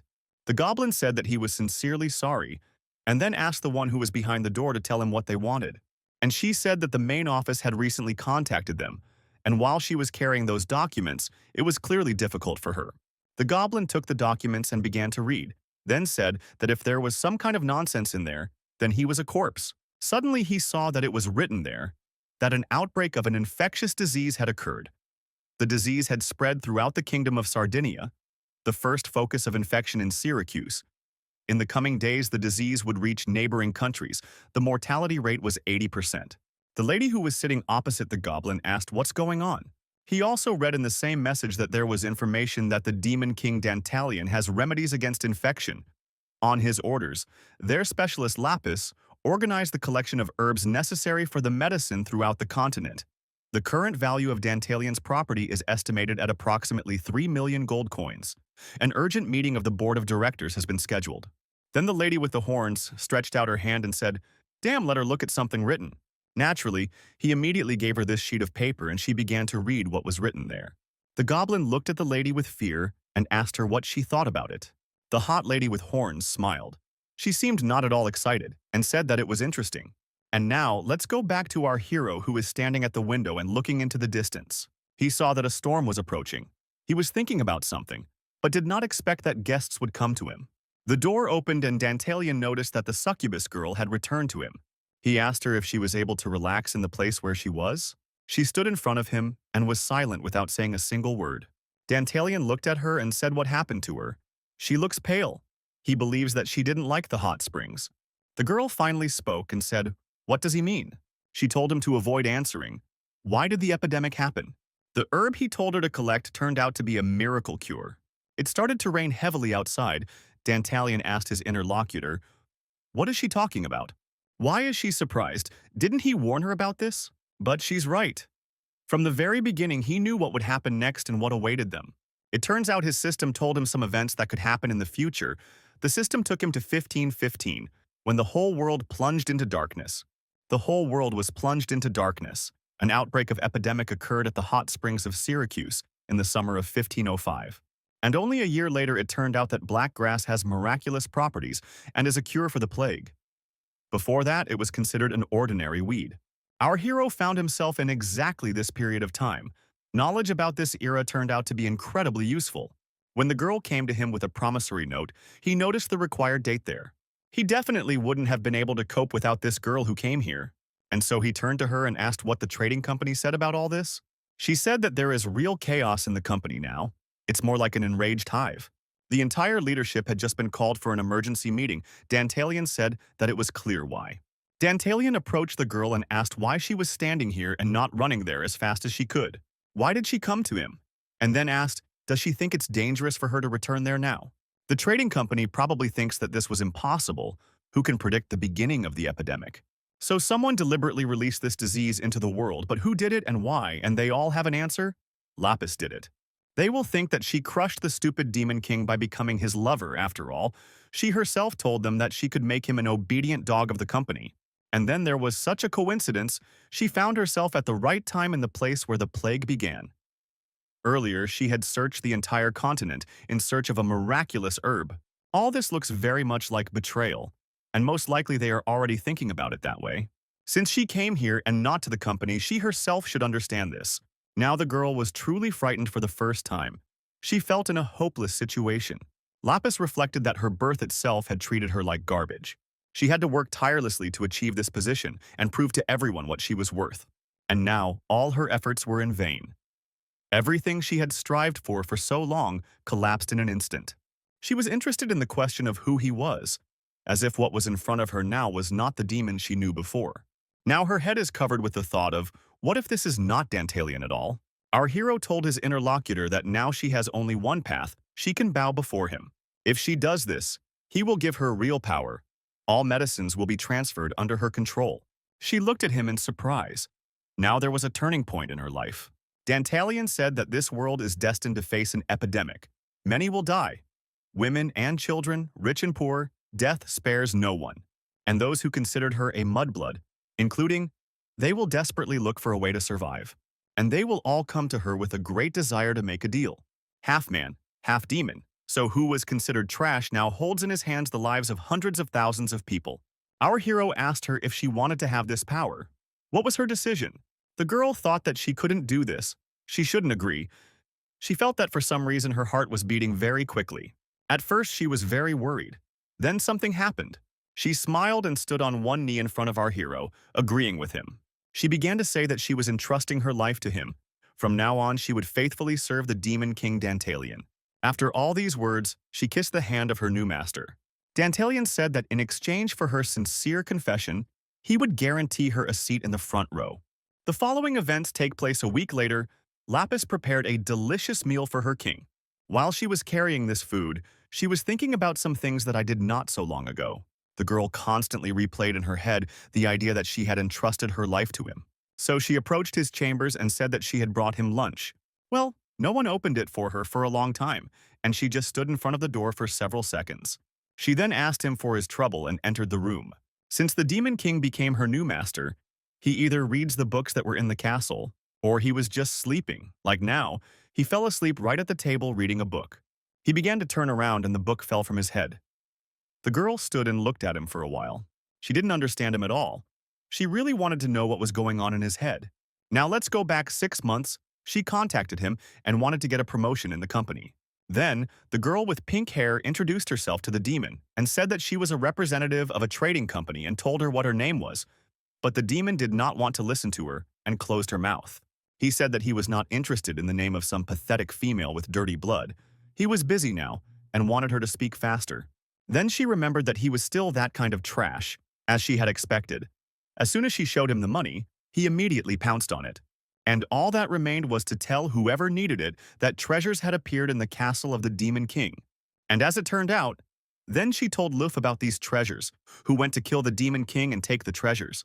The girl constantly thought that his words slightly hurt her, and she wanted to make him feel pain. But this Demon King who is now in front of her is beyond her understanding. Now the life of the entire population of the continent is in his hands. Well, I didn't understand how in such a situation he could just sleep peacefully. Several countries have already sent warning letters about purchasing herbs. It was difficult for her to believe that the trading company would remain silent in such a situation. Meanwhile, the goblin came to Mr. Ivar and asked if he could enter his office. Ivar. When he heard that Torker had come to him and said that he could come in, this was a branch of the Kunsk trading company, Ivar's room. He was almost in complete darkness.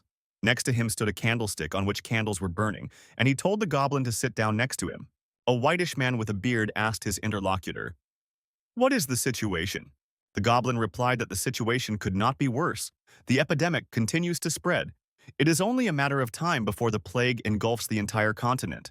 Then, that man said that if you believe the calculations of their company, 30% of the population will die. The goblin asked in surprise, "Is it really going to be 30%? Maybe he's joking?" The menacing man looked at the goblin with red eyes and asked if he ever joked. The goblin answered his interlocutor that he never jokes. And Ivar also said one more thing. Today, all the lords suspended trading operations with their company. The goblin was very indignant. He hit the table with his fist and said that all this was because of that hybrid girl. Well, where is she now? The vampire said that they still have not been able to contact her. He believes that she planned to betray them from the very beginning. Apparently, Lapis was in the place where the outbreak of the epidemic occurred. And before that, I spent several weeks collecting injuries necessary to create a medicine. No one could have predicted the onset of the plague. Only God alone knows. In other words, this epidemic was not accidental. And it is obvious that this epidemic was created on purpose, Goblin said. Was it really intentional? Well, that's the question. Who is deliberately behind all this? It became clear to them that the girl released the disease into the world, but she could not have done this alone. Then the goblin thought about it and said, "What does it mean she did this with that Dantalian?" The gray-haired vampire said that if Dantalian had been capable of such a thing, he would never have sunk to such an insignificant position. Most likely he is a small insect, the same cog in this system as Lapis. The goblin wondered who the hell arranged all this. Is anyone really capable of starting an entire epidemic? Ivar thoughtfully said that he had one demon in mind that could do this. The goblin understood who he was talking about, and his interlocutor replied that everything was correct. One of the greatest lords of this continent, the immortal mage. How much can he do something so large-scale? The god of black magic and more useful, King Barbados, the 8th in the ranking of demons. The goblin said that if Barbados is involved in this matter, then anything is possible. After all, he hates people more than anyone. He did not start a war and destroyed more than one country. And what about us? It's mostly people and not demons who will suffer. In the worst case, they face extinction. Ivar said in a calm voice that this was in the spirit of the demon kings. The goblin asked, "But if this is the work of Barbados, then what should they do in this case? After all, their company has built strong friendships with many demon kings, which is why they have become so exalted. But if they have to oppose one of them, they need to carefully prepare and find strong evidence." The vampire said that he really thinks that they don't have enough evidence. Lapis and Dantalian should tell them everything. The vampire also said that there was no need to worry. He had already taken the necessary measures. After that, he smiled and said that they would regret coming his way. Suddenly, from somewhere out of the darkness, a rather pretty lady with green hair came to Mr. Ivar. She brought him some papers. Ivar laughed and said, "Have they already sent an answer?" As soon as he opened it and looked at something written, the sheet of paper immediately caught fire. It was some kind of magical message. The vampire laughed loudly. A sheet of paper was burning in his hands with a bright flame.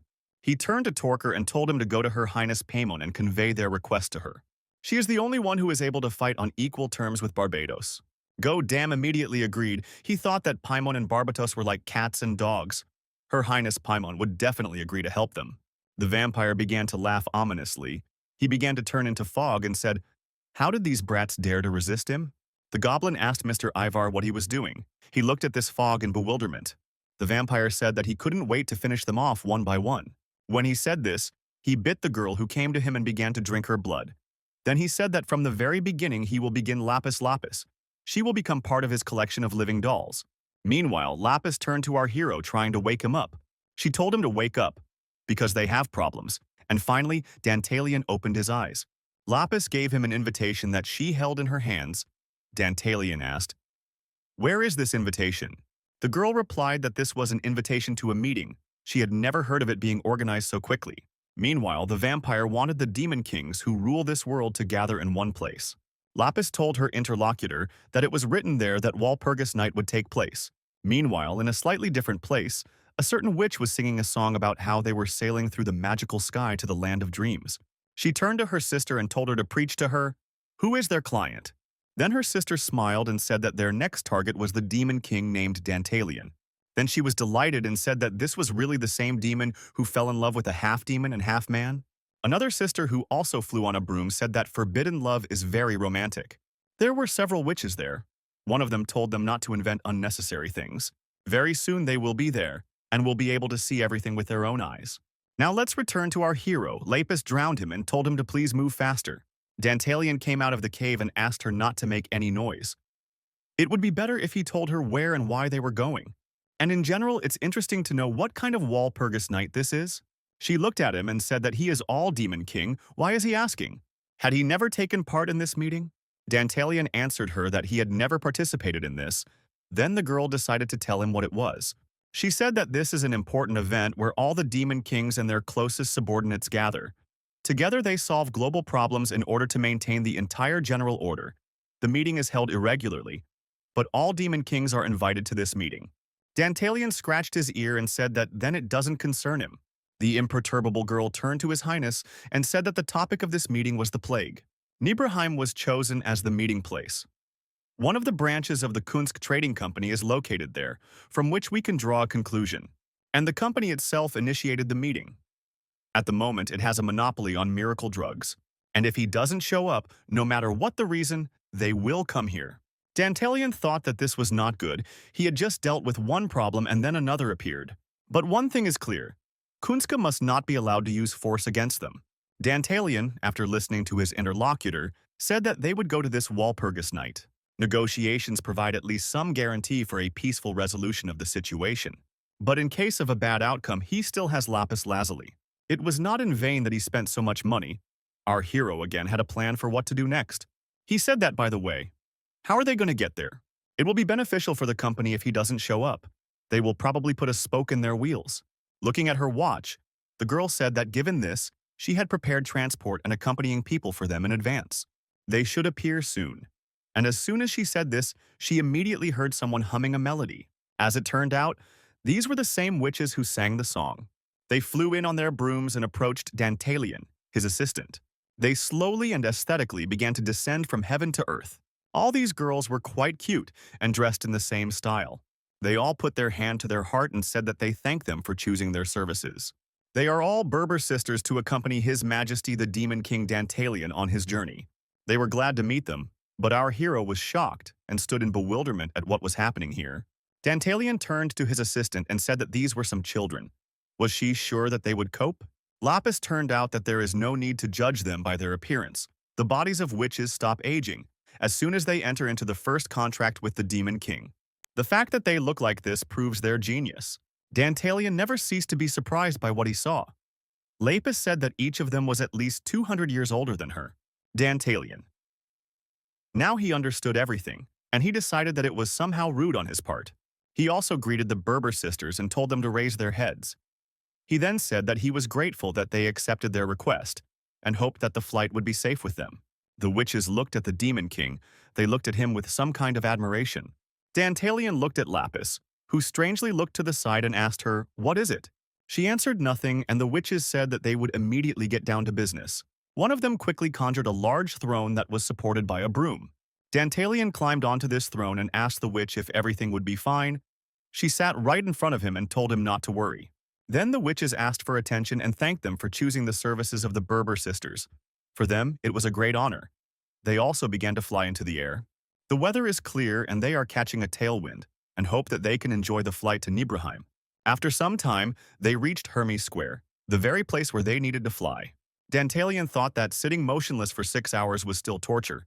One of the witches who controlled the mark on which our hero was sitting said that she once again thanks him for his patience. When they were already there, Dantalion said that they had worked hard, and then asked if he could treat them to dinner. The witches were very surprised by his hospitality and friendliness.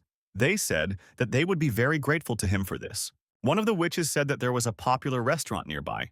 Dantalion said that then, let them lead them there. Lapis asked her master why he wanted to go to that restaurant. Dantalion looked at her and asked if she herself wasn't tired. If he didn't eat, he wouldn't live to see the meeting. Dantalion told her not to be afraid. No one would attack them. She needed to relax. No fool would attack the Demon King in the center of the city. At first she was silent for a while, then she agreed because, after all, her king. And finally, they almost came to that restaurant. There were quite a lot of different creatures there. For example, our favorite women goblins. Dantalion noticed that it was quite lively here. The witch told him that this was the only area where everyone was served, regardless of class and race. And now they were already quite close. The witch said that they were already close. Suddenly, our hero noticed that something was wrong here. He heard some noise and noticed that someone was being kicked. It was some man at whom someone was shouting very loudly and indignant about the fact that they don't serve normal guests here. The alcohol is rubbish. And besides, is it really possible to pay him any more money for this? The man who kicked the old man said that it is easier to get rid of old men like him than to pay him money. Dantalion turned to his assistant and asked what kind of garbage this was. Lapis answered him that this is the 72nd Demon King. His name is Andamarius. There are a total of 72 Demon Kings in this world. Dantalion is the 71st.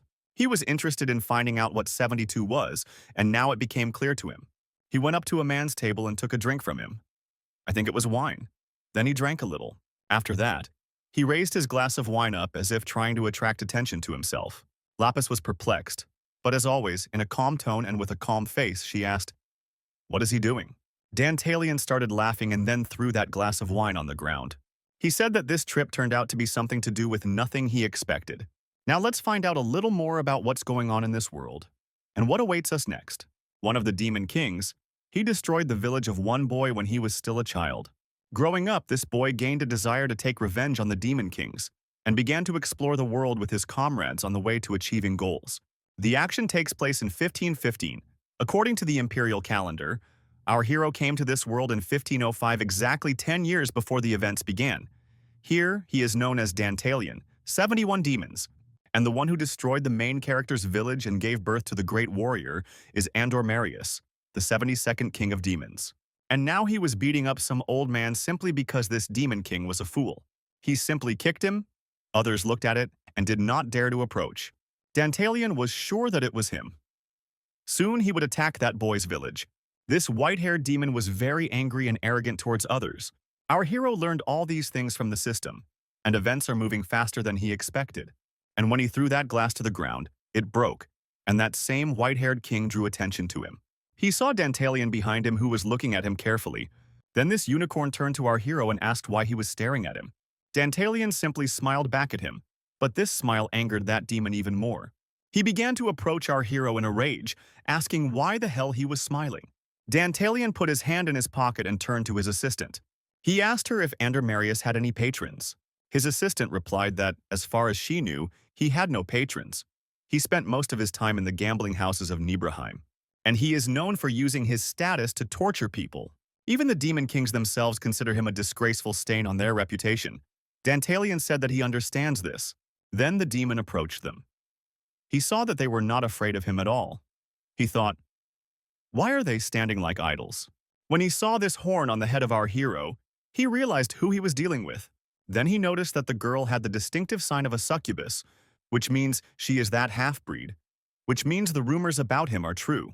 Lapis turned to her master and said that she wanted to ask him to refrain from rash actions. The battle between the Demon Kings could cause a lot of problems. Dantalion just smiled at her and said that this is a general law, right? The girl said that it is believed that Demon Kings are higher in rank than any aristocrat.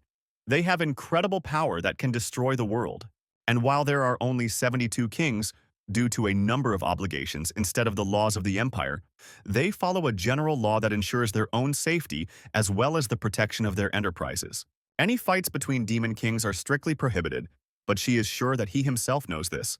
If he, like a child, succumbs to emotions and is the first to get into a fight, then he will inevitably face punishment. Dantalion thought that this information was enough for him, and finally that unicorn approached him. He looked carefully at his interlocutor and asked if he knew who he was. Dantalion, as if provoking him, showed him his teeth and said that he didn't care about it. Why did Dantalion say that he watches this fool mock the weak, and it makes him want to puke? So let him just disappear from his sight. The naturally arrogant demon became angry at this turn of events and asked, did he really want to die? Dantalion smiled and said that, let him try to kill him, or is he stupid? At these words, that white-haired demon immediately rushed into the fray. Lapis saw that her boss was in danger and she also rushed into battle. Dantalion stopped her when she tried to help him in this matter. Dantalion seemed to be waiting for that madman to pounce on him and hit him. And finally, he almost came close to our hero's face with his fist, but then he suddenly stopped. He stopped right next to his forehead and began to chuckle evilly. Then he seemed to calm down and said that he had heard a rumor that one demon king had lost his memory, and he forgot what kind of blood flows in his veins. And now he runs around the hybrid like a dog, and has also made her his mistress. He put his hand on our hero's shoulder and said that he did not expect to meet him in such a place. Dantalion thought that he seemed like an ordinary idiot, and then asked his interlocutor how to understand this. The white-haired demon said that he almost hit Dantalion, and almost broke the general law. Well, the Demon King cannot attack each other. If he did not understand that he is the same Dantalion, then now he would definitely get into trouble. Then this man asked if Dantalion had deliberately provoked him and wanted him to attack first. The unicorn began to laugh loudly and said that his interlocutor really thought that he would fall for his trick. He said with a laugh that he attacked the wrong person. Now our hero seems to think that he was being stupid here. Then this white-haired demon targeted the girl and asked who they have here. This is the same temptress of the Demon King, the garbage rat. He laughed at her. She said that her face was quite cute. And then he said that they are hybrids and even smell disgusting. He poked his finger in her chest and asked what this idiot saw in her. He ran his finger over her body and said that he himself was interested in trying her out. She clearly didn't like it and asked him to stop doing it. Then this demon with a horn on his forehead turned to our hero and said that he wanted to talk about the general law. He only bans battles between demon kings.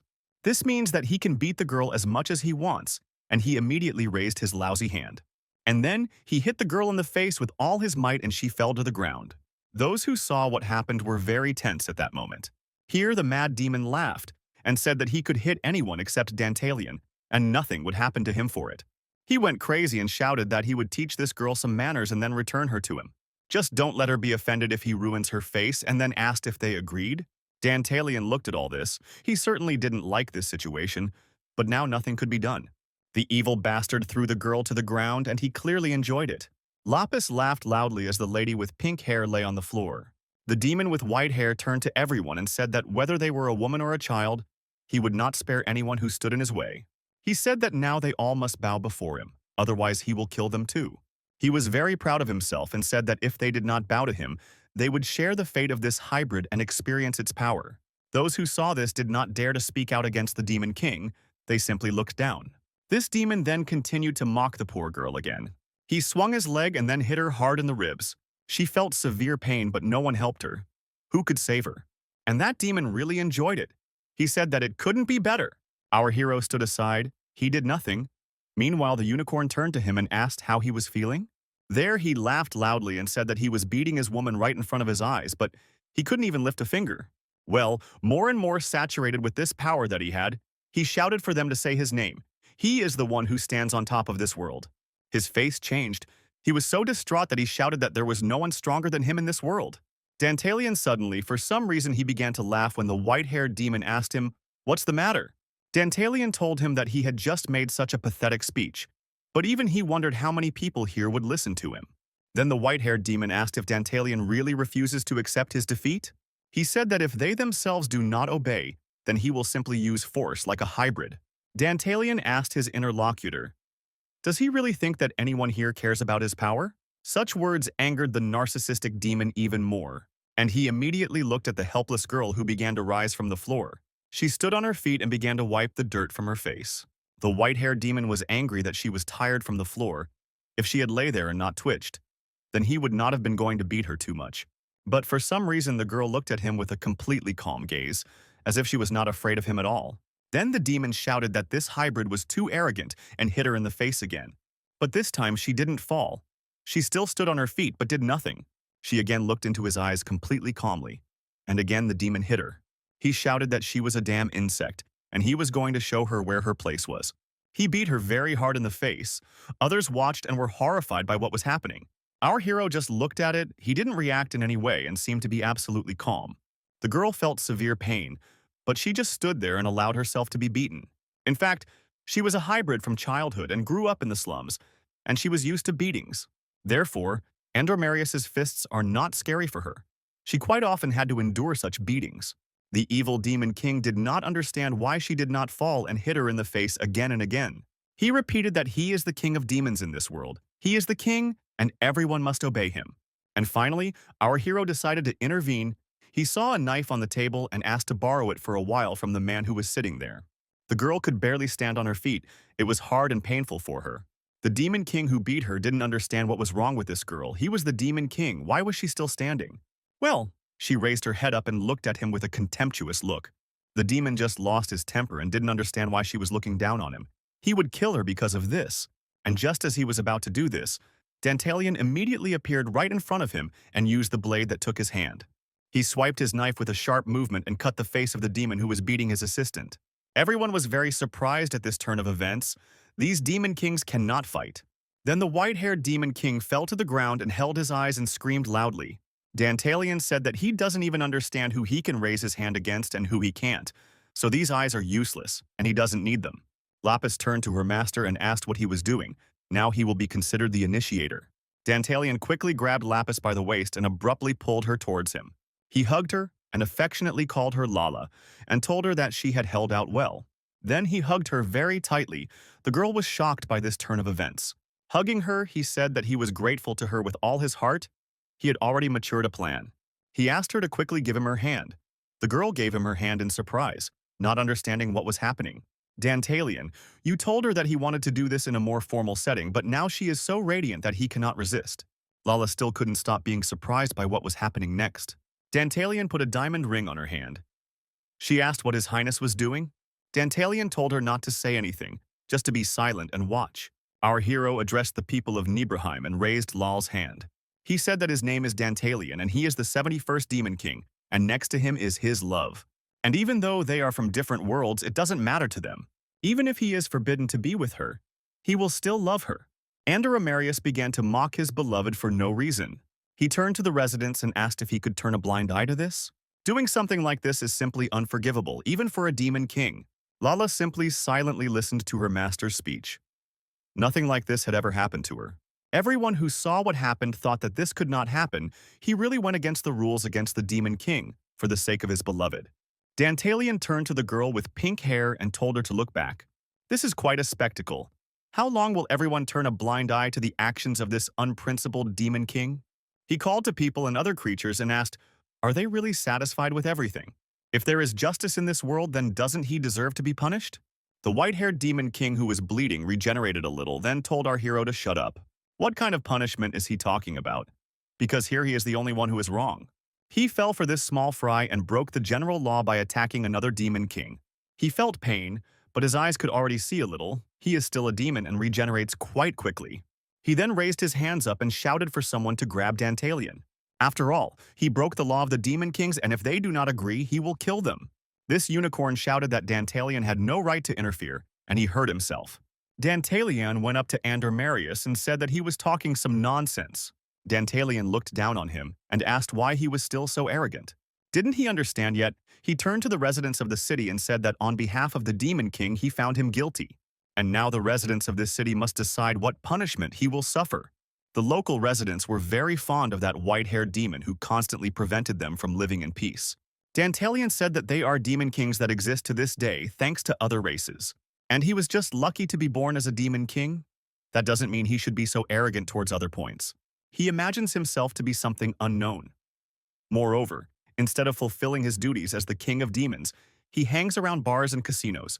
And he even dares to raise his hands against the weak and beat them up. What kind of demon king is this? After all, he doesn't even know how to behave correctly. He must treat others with respect too. There is no place for someone like him in their wonderful world, in a world of such good people. Dantalion continued his speech without saying that for the sake of their lands and for the sake of their future. Is it really worth leaving someone like him alive? So the time had come to act. He turned to the heroes of Nibelheim. Everyone who heard his speech, be it elves or people, had never heard anything like this before. After all, no one had yet dared to go against his crazy demon king. He shouted for them to shut up because they should listen to him. He looked around and shouted that they should quickly grab that guy and let this damn trash try to obey him. Dantalion said that a lot of despair is pouring out from his interlocutor. Is he really panicking? Dantalion said that everything is clear to him. He is afraid because of Dantalion he cannot see normally.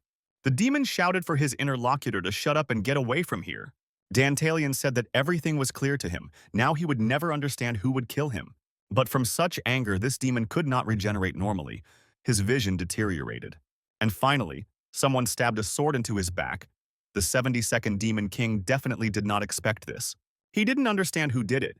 He just didn't see the one who was killing him. As it turned out, this was the same man whom he also kicked so much. Dantalian walked up to his interlocutor and put his hand on his shoulder while he was bleeding. He said that everything went exactly as he had planned and thanked him for it. The mad demon was in despair. He could no longer see anything. He was bleeding and slowly dying. Suddenly he heard a sound. He began to look around, not understanding what was happening. It turned out that the crowd began to chant the word, "I will kill."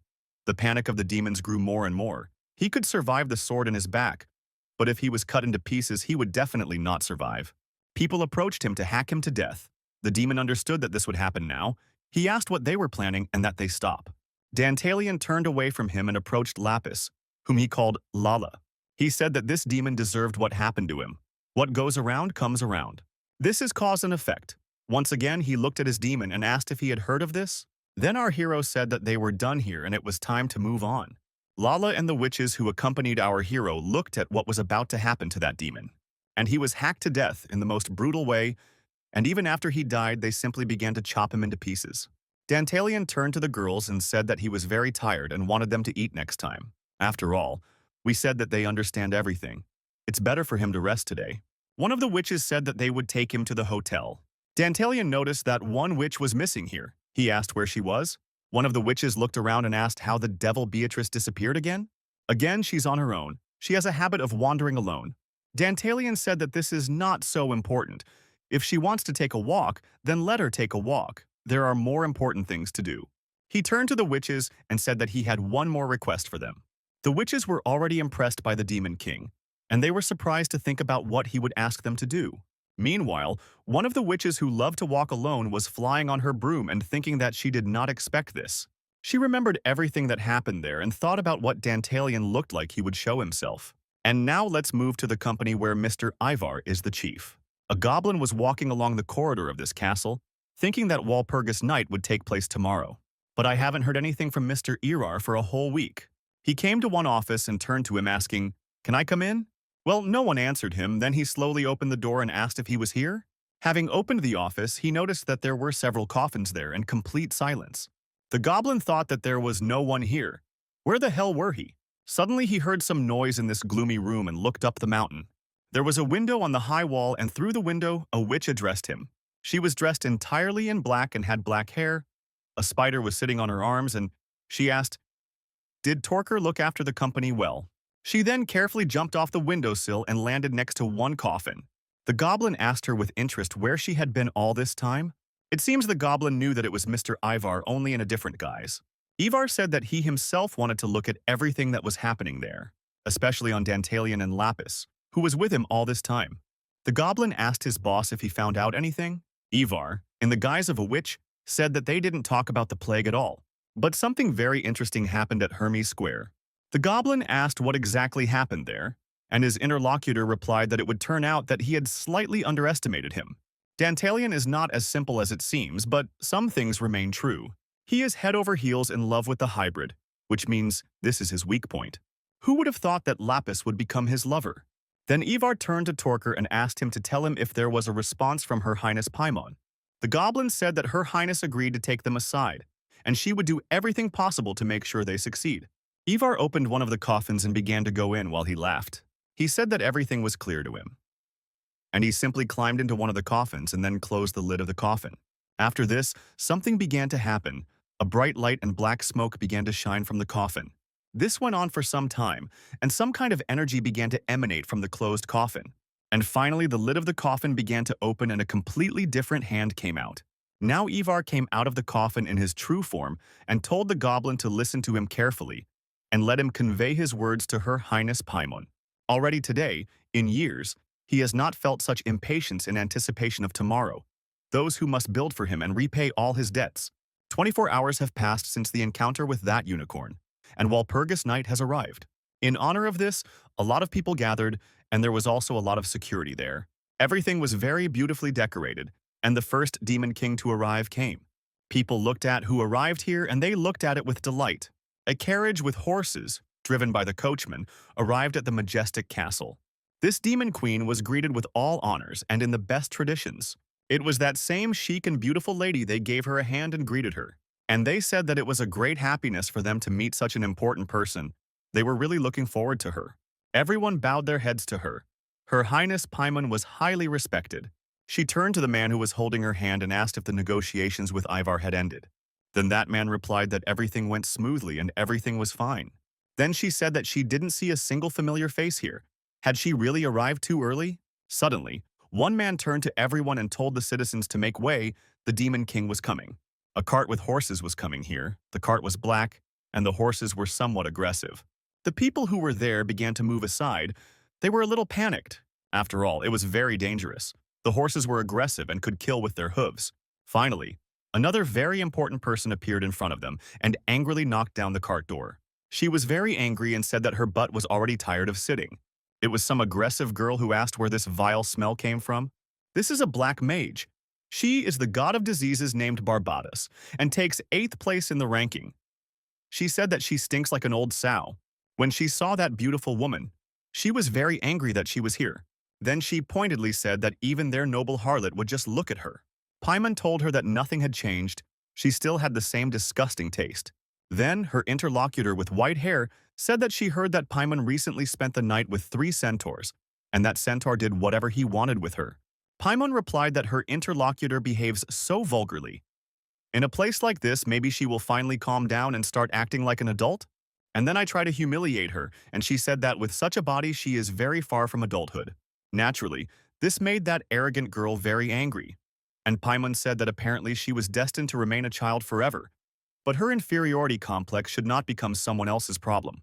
Then the girl with a bottle in her hand screamed that she would cut off her sagging pieces of fat right there. The situation between them was very tense. It seemed that they were about to come to blows here. But another horse cart arrived and they were interrupted. Another demon king arrived. Then the girls were distracted and turned their attention to who arrived here next. This was our hero. Lala was next to him. Dantalion told her to hold his hand, and his interlocutor told him not to worry about her. When people saw this couple, they were very surprised. This is the same Dantalion. Lala turned to her master and said that she wanted to introduce him to those who were here. Dantalion told her not to say anything because he already knows about everything. And it seems that the show's participants also know who they are. But there is no need to be afraid. While they got out of the carriage, they all froze in place and didn't say anything. They just watched them. Dantalion was absolutely calm, as if he knew what to do next and told his assistant that they should go forward. But first, let's look at what happened 30 minutes before arriving on Walpurgis night.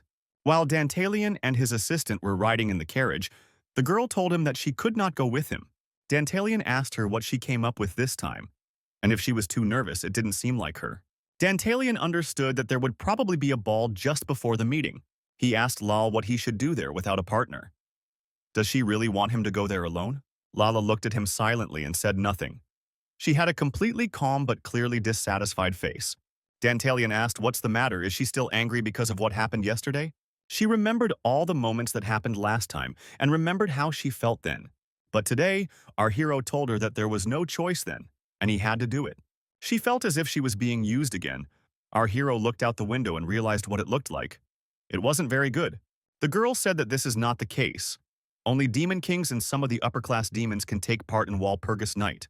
Therefore, it will be impossible for a person like her to participate in such an event. Dantalion now understood what she was worried about and then decided to discuss it. He told her that she was now his official bride, so it was only natural that she would accompany him. Right now, they are the most talked about couple in the world. People want to see them together and they should give it to them. Lala felt uncomfortable because she did not like to attract unnecessary attention to herself. But she thought that she didn't understand him at all. What was he up to? Wasn't the story with the mistress all about getting alone without unnecessary suspicion?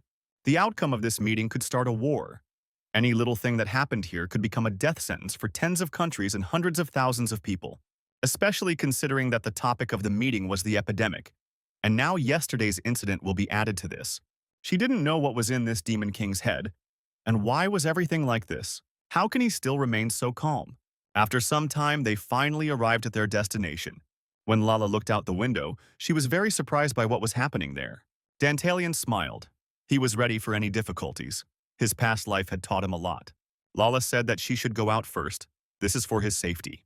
Dantalian told her that this was not necessary. He walked out first and then offered her his hand. He said, why not show them how close they are right away? Lala was a pretty sweet girl, but due to the fact that she is a hybrid, she was always treated as a lower class. So it was difficult for her to get used to the way our hero treated her. She thanked him for giving her his hand, but she did not accept his hand and got off the carriage herself. Dantalian was surprised at this turn of events and then said that you won't get bored with her. Now Lala wanted to tell our hero about who is now in front of them. These two women were quite dangerous and powerful. Dantalian said that he knew who was in front of him, and he went forward first. He said that this was Her Highness Paimon and Her Highness Barbatos, while he bowed to them and said that they had not met them before.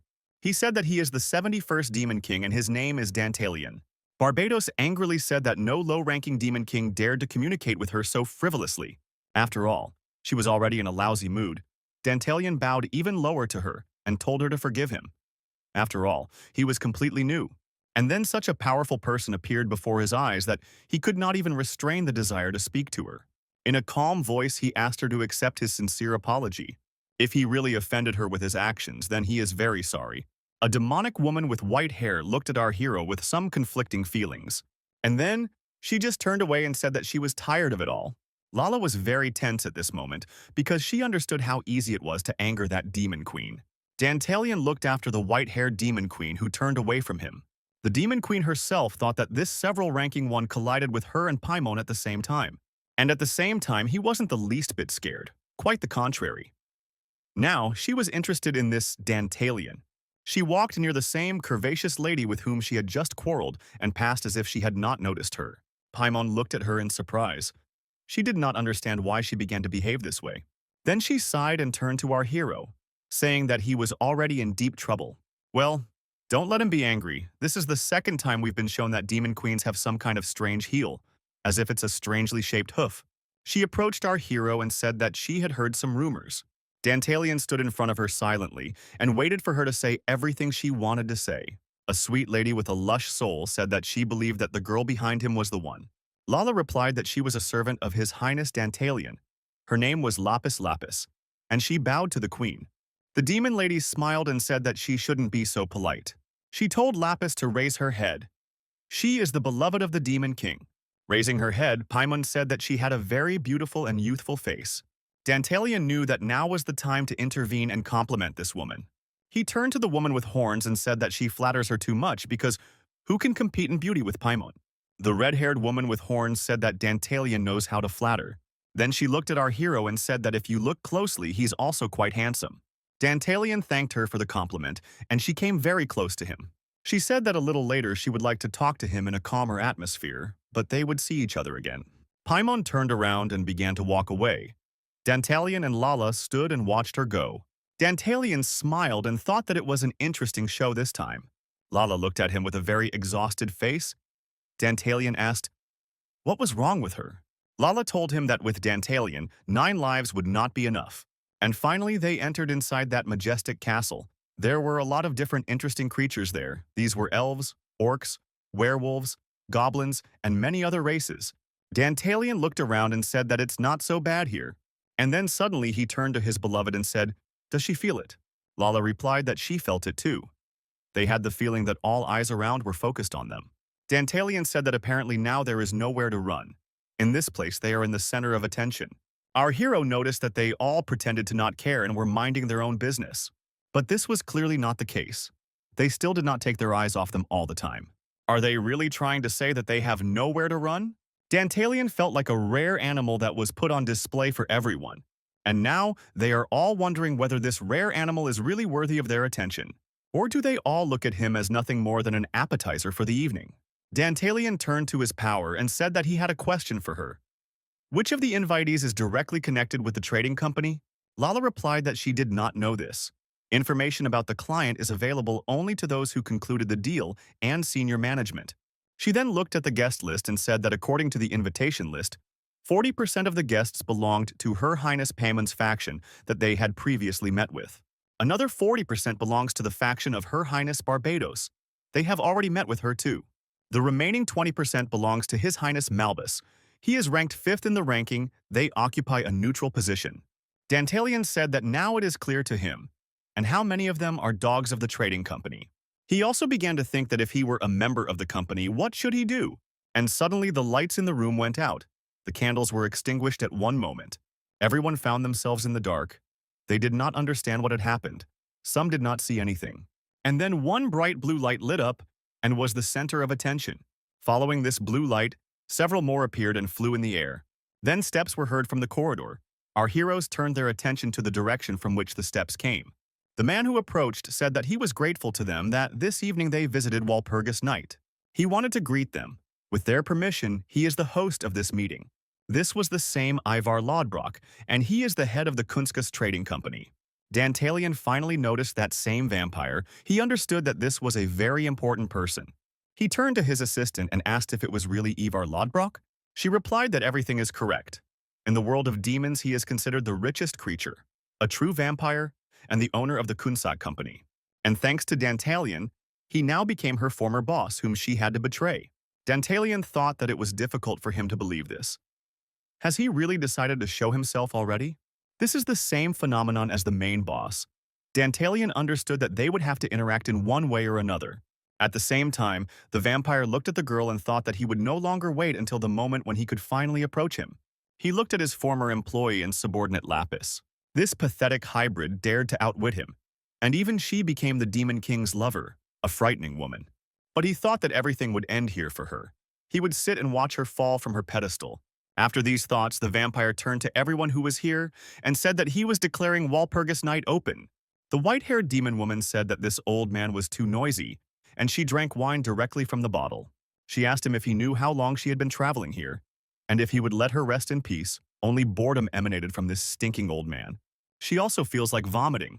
Let him better bring drinks. He's so golden that you want to kill him. Dantalian looked at this with interest. It looked like Barbatos had gotten down to business.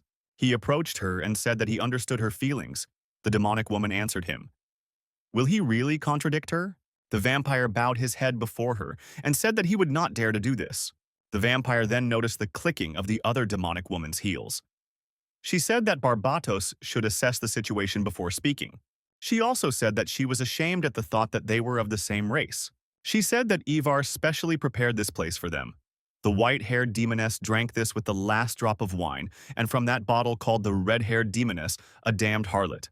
After she finished that bottle of wine, she immediately threw this bottle right at the feet of her interlocutor. The bottle broke, and the fragments flew in different directions. Paimon remained silent. Barbatos again began to be rude to her interlocutor and told her to go home to her centaur and stop being an eyesore to people. Paimon said how sad this is. Not only will she come out like a child, she also has the brains of a child. What a poor thing she is. Paimon said that among adults there is such a thing as etiquette, although she has no way of knowing about it. Barbatos was very angry when they called her a child. She was already ready to fight. Paimon asked her interlocutor, "Is she really angry? What happened?" Anger grew between them. They almost caught fire from how nervous they were. But suddenly someone intervened in their conversation and ordered them to calm down. It was a rather tall demonic man who said that this concerns both of them. They should shut up. It was the demon king of severity and fortitude named Malbus. He was in 5th place. Then the demonic women fell silent and turned away from each other. The tall and bald demon turned to Lord Ivar and asked for his forgiveness, and now he can begin. Lodbrok thought that His Highness Malbus acted exactly as he expected. And so all the actors are in their places. Meanwhile, Lala noticed that for some reason our hero's hands were shaking. But there was a wide smile on his face, while he seemed to be worried or impatiently enduring something. Ivar said that he was glad to see them all this evening, and that they would allow him to begin the Walpurgisnacht meeting. Dantalian stood and looked at all these powerful demons. He understood all their mighty power. Under such circumstances, he, who is at the very bottom of the food chain, will be torn apart in an instant. Once he makes a mistake and he is finished, then our hero begins to think about other things. In Ivar's place, it was the first time that he had secured the support of one, if not all, of the higher demon kings. And probably all the meeting participants are already on Ivor's side. All they have to do is take the seats prepared for them and enjoy the spectacle. Our hero understood that something was wrong here. Something seemed wrong to him. Paimon addressed everyone and said that before they started talking about what to do with the infection, She would like to raise one more topic, Ivar asked. Her Highness Paimon. What did she want to talk about and what happened? Everyone was wondering what she wanted to say. The demonic man also told her to speak. And finally, Paimon said that she believes that no one here knows about this yet. But in the morning, her people discovered the body of the 72nd Demon King Andromarius. And his body was torn to pieces. It was a horrifying sight.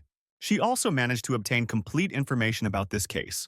As it turned out, Andromarius was killed purposefully. Everyone who was here was horrified. Dantalion and Lapis understood that now they would begin to understand this issue. The bald demonic man turned to the red-haired lady and asked if this was true. She replied that all this is true. She has strong evidence. Then my interlocutor said that in this case she knows who the killer is. She replied that she knew. Then, unexpectedly for everyone, she said that the killer was the citizens of Nibelheim. Everyone was very surprised. They were no longer civilians who killed one of the demon kings. However, that's not all. Paimon said that it turned out that their actions were cleverly manipulated. No one planned the death of Andromarius at the hands of other people. And this nobody is now among them. All this time she kept the intrigue. Lala was very tense at that moment. She understood that her life could end right now. Dantalion sensed that she was worried and told her not to panic.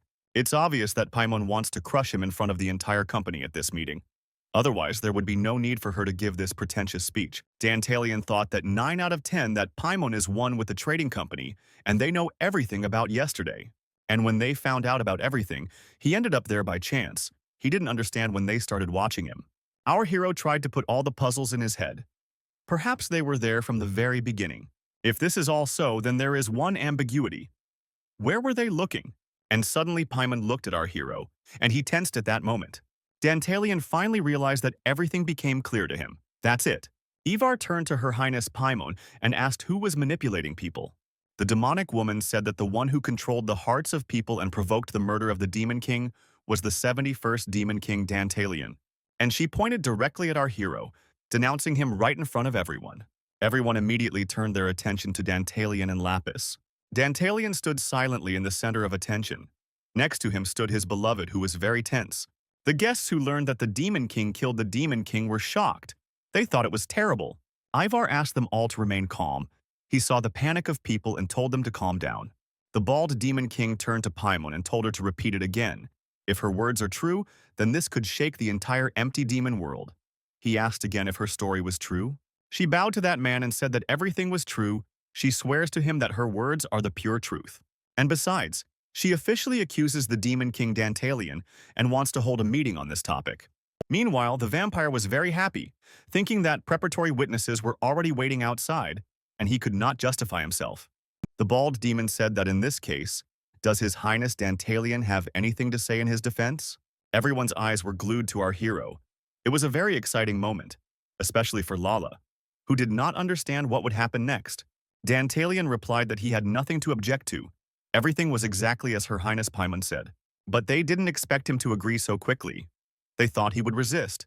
They turned to him in surprise and wanted to know the details. Dantalion said that he was the one behind the murder of Andromarius. But he said this for a reason. The scattered pieces of the puzzle came together into a single whole. The motive of the trading company is clear. They want to strengthen relations with Paimon using the death of Andromarius as a reason. They will get rid of Dantalion and take all the black grass for themselves. They know all the details of the story, but yesterday's story was just a coincidence. Dantalion met Andromarius completely by accident. How did they find out everything so quickly? If you think about it, then everything becomes clear. They were following him from the very beginning. The only spy could be the one who suddenly disappeared yesterday, one of the Berber sisters, Beatrice. But why she spied on him is not even the point, since they were in cahoots with Paimon from the very beginning. He was thinking about why all these behind-the-scenes games are so much easier to use force. Especially when their opponent is one of the weakest demon kings, why don't they attack?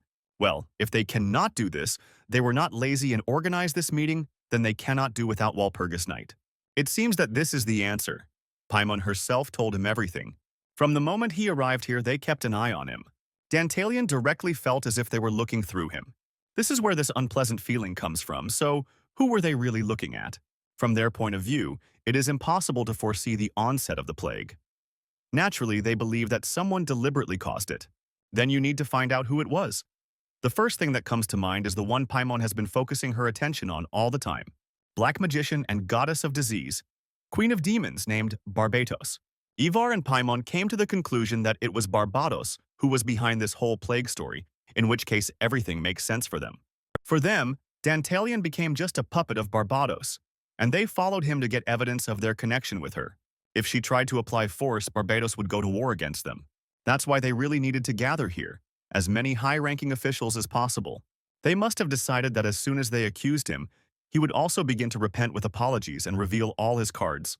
And in a place where all the highest nobility of demons is gathered, Barbados can only deny that she is in any way connected with him, which means she won't be able to help either. All that remains is to recognize his epidemic, after which they will be able to take all his goods with a clear conscience. Dantalion thought that this was very smart on Ivar's part. Dantalion even respected him. Ivar is different from those he encountered before. To be honest, he is head and shoulders above all of them combined. Well, this infuriates our hero very much after all. He is now the king of demons, and it is not so easy to outwit him. He thought that if their goal is Barbados, then she cannot be at the same time with them. But what about Malbus? He usually doesn't interfere because he is a noble demon king. He would not do this and stoop to dirty intrigues, but would go to Barbados to clarify everything. So only these two are in cahoots, a vampire named Ivar and a demoness named Paimon. They want to start a fight with him. Dantalion understood that he couldn't defeat two of them. But still, they will see that they are all willing to dance to their tune. It took us a while, but Dantalion put all the puzzles together in her head pretty quickly. And finally Ivar said, "What does this mean that Dantalion recognizes all the words of Her Highness Paimon?" Dantalion absolutely said without any doubt that this is exactly what he said, and then asked, "Do they have any problems with this?" Ivar replied that they didn't have any problems with it, but he didn't understand what the hell he was thinking about. Dantalion replied that he still had something to say about this, of course, so if they would allow a hearing to be held, he would like to say something. Ivar said that let him speak now. He himself was wondering what he would say now. Dantalion seemed to remember something else and said that he would like to say something else first. He himself thought in his head that Ivar was behaving like the very personification of honesty, and he himself settled down in a warm place and watched the unfolding farce. Dantalion to throw Ivar off his throne, he is like an eyesore. And so our hero turned to His Highness Malbus. He said that conflicts between demon kings should be resolved by the same Lemon King, isn't he right? Of all those present, it is Malbus who has the highest rank. Therefore, Dantalion would like to turn to him with a request to act as a judge in this dispute. Malbus turned to Ivar and said that he was sure that this incident was a heavy burden for him, and would he allow him to take it upon himself? Naturally, the vampire could not contradict that demon king, and he agreed. But he didn't like it. He was tense at that moment. Malbus also asked Mrs. Paimon if she had any objection. She bowed her head and said that she had no objections and he could do as he wished. Bald Demon then said that as the fifth demon king, he takes full responsibility for this matter. First of all, he turned to our hero and said that as an accused he has every right to try to prove his innocence. Let him come forward and not be shy. Dantalion smiled and thought that things were starting to move. He turned to his beloved and said that she understands where everything is going. She replied that she understood everything. He should only give her an order. Dantalion said that it is good that she understands, then let her just watch and wait for his signal. She felt very strong tension, and thought that even in such a situation he was smiling. Dantalion looked at Paimon and thought in his head that now they will dance with her. Paimon stood opposite our hero a few meters away from him. She said she wanted to take the opportunity to express her gratitude for his offer of a hearing. Dantalion answered her and said that he himself was eager to talk with Her Majesty Paimon. Malbus and Barbatos watched all this. Our hero understood that all this looked like a medieval duel. Dantalion wanted to fight Paimon until one of them died. Malbus turned to everyone and said that they were starting the hearing. Both sides would express their point of view. And then they will take a vote and decide whether the accused is guilty or not. And then asked if everyone agrees. Dantalion understood that now there would be a vote. This is the thinking of powerful people. But according to Lal, 40% of those present belong to the Paimon faction.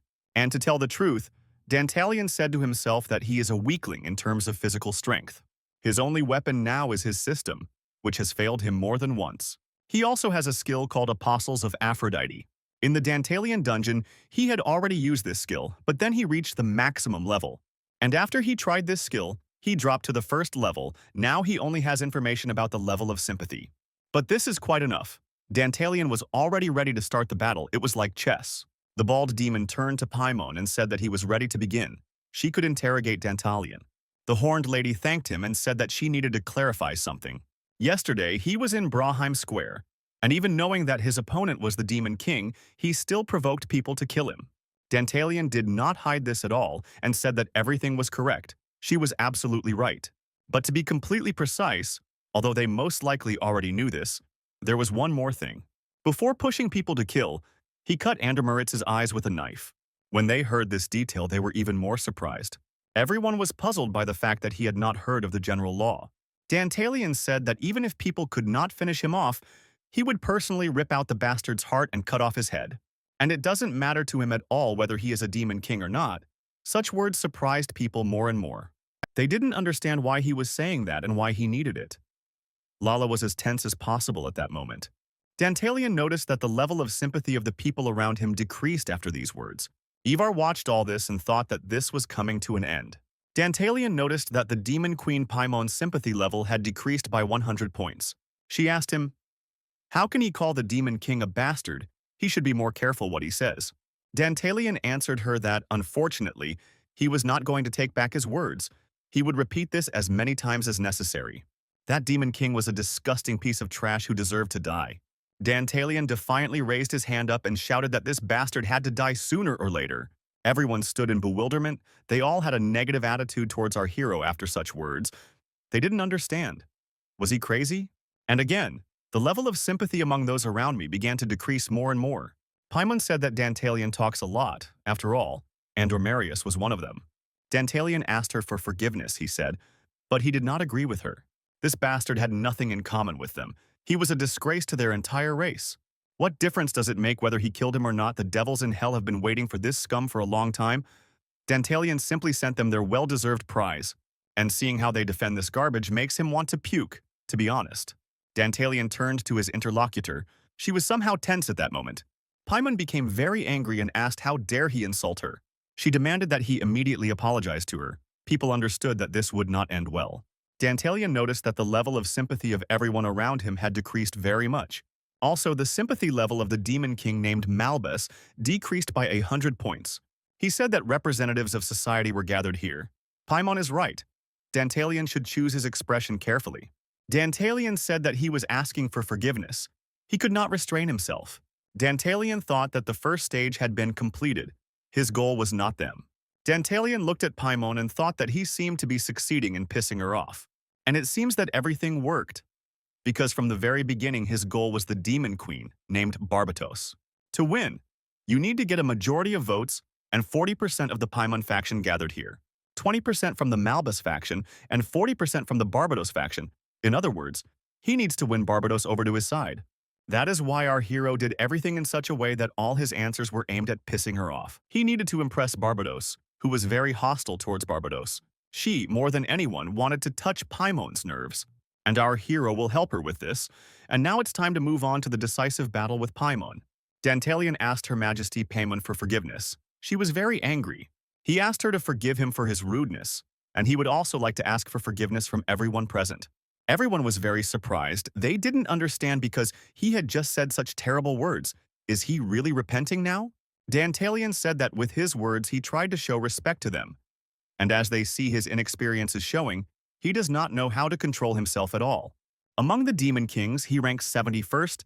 He has no titles or achievements. He is like a baby compared to them. But even someone like him knows that one should not mock the old and infirm. He would never kill a child for not showing him respect. Everyone was intrigued by what he would say now. The judge asked our hero, what was he trying to say? Dantalion asked them if they don't know that Andromarius killed about 54 civilians in Nibelheim. Among them were 12 children, and he killed a child who was not even 10 years old. In a drunken stupor, he began to beat his horse with a whip until it died. And one couple claimed that he raped their daughter. The poor girl's body was found in the sewer. The parents were inconsolable. Taking into account non-fatal outcomes, a total of 327 city residents suffered at his hands. These are only known cases. It turns out that not everyone knew about this. Paimon was tense at that moment. Malbus to our hero the question, is this really true? Dantalion replied that all this was true. His subordinate personally investigated this matter. In fact, Lala now felt fear, and it was time to support her master. Dantalian decided to play it safe and sent Lal in the morning so that she could find out more about Ander Marius's villainy. Lucky that he was really that bastard. Although he embellished it a little, the dead still would not be able to dispute his words. Dantalian said that yesterday he heard a cry for help and immediately went to the call. Then he saw the poor old man and the 72nd Demon King. Ander Marius began to shout at our hero why he was staring at him, after which he began to approach him and even managed to swing his hand. But he also realized that the Demon King was also standing in front of him. So there was no room. He started beating his beloved. It was terrible. Ander Marius hit her in the stomach, and when she tried to get up, he continued to beat her. He beat her again and again. It was a terrible sight that could not just be left behind. Dantalian turned to His Majesty and said that how could he have acted differently in such a situation? After all, his beloved was brutally beaten right in front of his eyes. Do they really want to say that he had to watch this in silence? Of course, this explains a lot, and that's why Paimon didn't know what to say in this situation.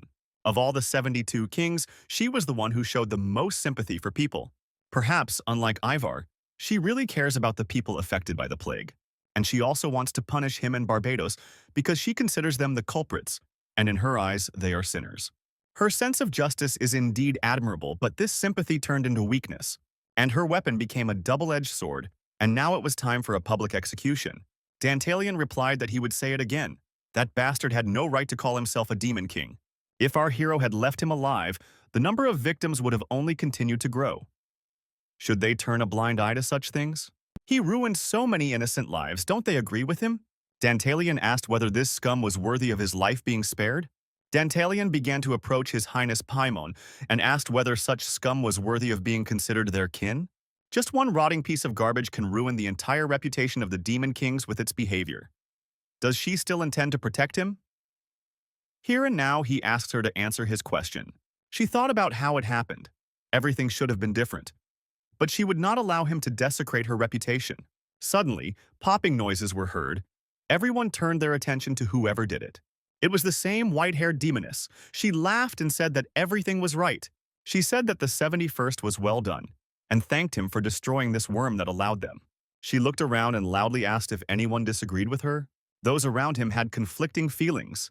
They were now very carefully choosing who to believe. Lala was also very surprised. She didn't understand what the hell was going on. The red-haired demoness was now very humiliated, and they were laughing at her. She was thinking about how she could save this situation to her advantage. The demoness with white hair laughed and said that Ander Marius was a very resourceful beast. He was always hiding from her. Well, finally someone got rid of this piece of obscenity, and she thanked our hero with all her heart. Seeing how silent people were, she asked, "Do they really want to stand up for the 72nd Demon King?" At this moment, everyone was very scared. No one dared to contradict this powerful woman, so they started clapping their hands to support her. Then the white-haired demoness smiled and said that they were doing well. Today is a sacred day. I wonder what will happen if people find out that someone stood up for this scumbag, and also on Walpurgis night. She continued to defiantly say that because of this, they would all be discussed and laughed at. At the same time, a vampire named Ivar was simply burning with rage. He realized that everything had not gone according to plan. People began to support Barbados. They clapped their hands. Also, the white-haired demoness turned to our hero and said that now Nibelheim is certain. He protected his beloved despite the prohibitions and got rid of the local troublemaker. Barbados spoke in such a way that according to her, our hero was a real hero. She also laughed loudly and said that the Demon King is a hero. This is amazing. She turned to Paimon and asked her if she didn't agree with her. Paimon was very angry. She stood and was silent, thinking that everyone would stop doing this. Why are they all applauding? Her anger grew more and more. She wanted them to stop. Dantalian broke the law. She thought that it shouldn't be like this. People clapped louder and louder. And finally, the most important Demon King turned to everyone with a cry so that everyone would shut up. He said that with their applause they disrupt their meetings. He will not tolerate this anymore. The white-haired demoness calmed down a little and said that let it be as he says, but let everyone know that her admiration was sincere at that moment. Among the lower demon kings of these nobodies, someone worthwhile had finally appeared. That is why she is not going to hide anything. She always says everything straight. The judge listened to her and turned to Paimon. Ask her if she said everything she wanted? But she said that that's not all. She wanted to say something else. The judge asked, "What's the matter? Does she have anything else to say?" The red-haired demoness said that she was not finished yet. She still had to interrogate Dantalian. The bald demon king said that he has known Paimon for more than 500 years, they know everything about each other, and therefore he cannot understand how she can protect Andromarius. All her life she had looked at people like him with contempt. At that moment she panicked very much. She felt anxiety inside herself. The situation did not go according to plan. Looking at the white-striped demoness, she didn't understand for some reason she was smiling. What was wrong with her face? What bothered her most was that Barbados was smiling. Then she looked at our hero. She thought that they planned all this, they are real evil. And so she knelt before His Majesty Malbus. And then she asked him to give her one last chance. She still hoped to rectify this situation. Malbus told her that she should do as she sees fit. Dantalion understood what she would do. Thus, she is not one of those who give up right away. He looked at his beloved and then thought it was time to give her a signal. He looked over his shoulder at her and gave her a thumbs up behind his back. She realized that this was a signal and immediately turned around and began to walk somewhere. But the crowd didn't even notice that she was going somewhere. Everyone was too focused on the Demon Kings. Dantalion stood opposite the enraged horned woman. She turned to the dear guests of Walpurgisnacht, and she said that she had hidden something from them. They must know that they are all here because of the plague. The virus that appeared suddenly and has already spread throughout the continent has killed many people and the number of deaths continues to grow. However, the truth is that someone deliberately released this disease into the world. Everyone was again very intrigued by what she would say next. Ivar thought that now everything should work out for them.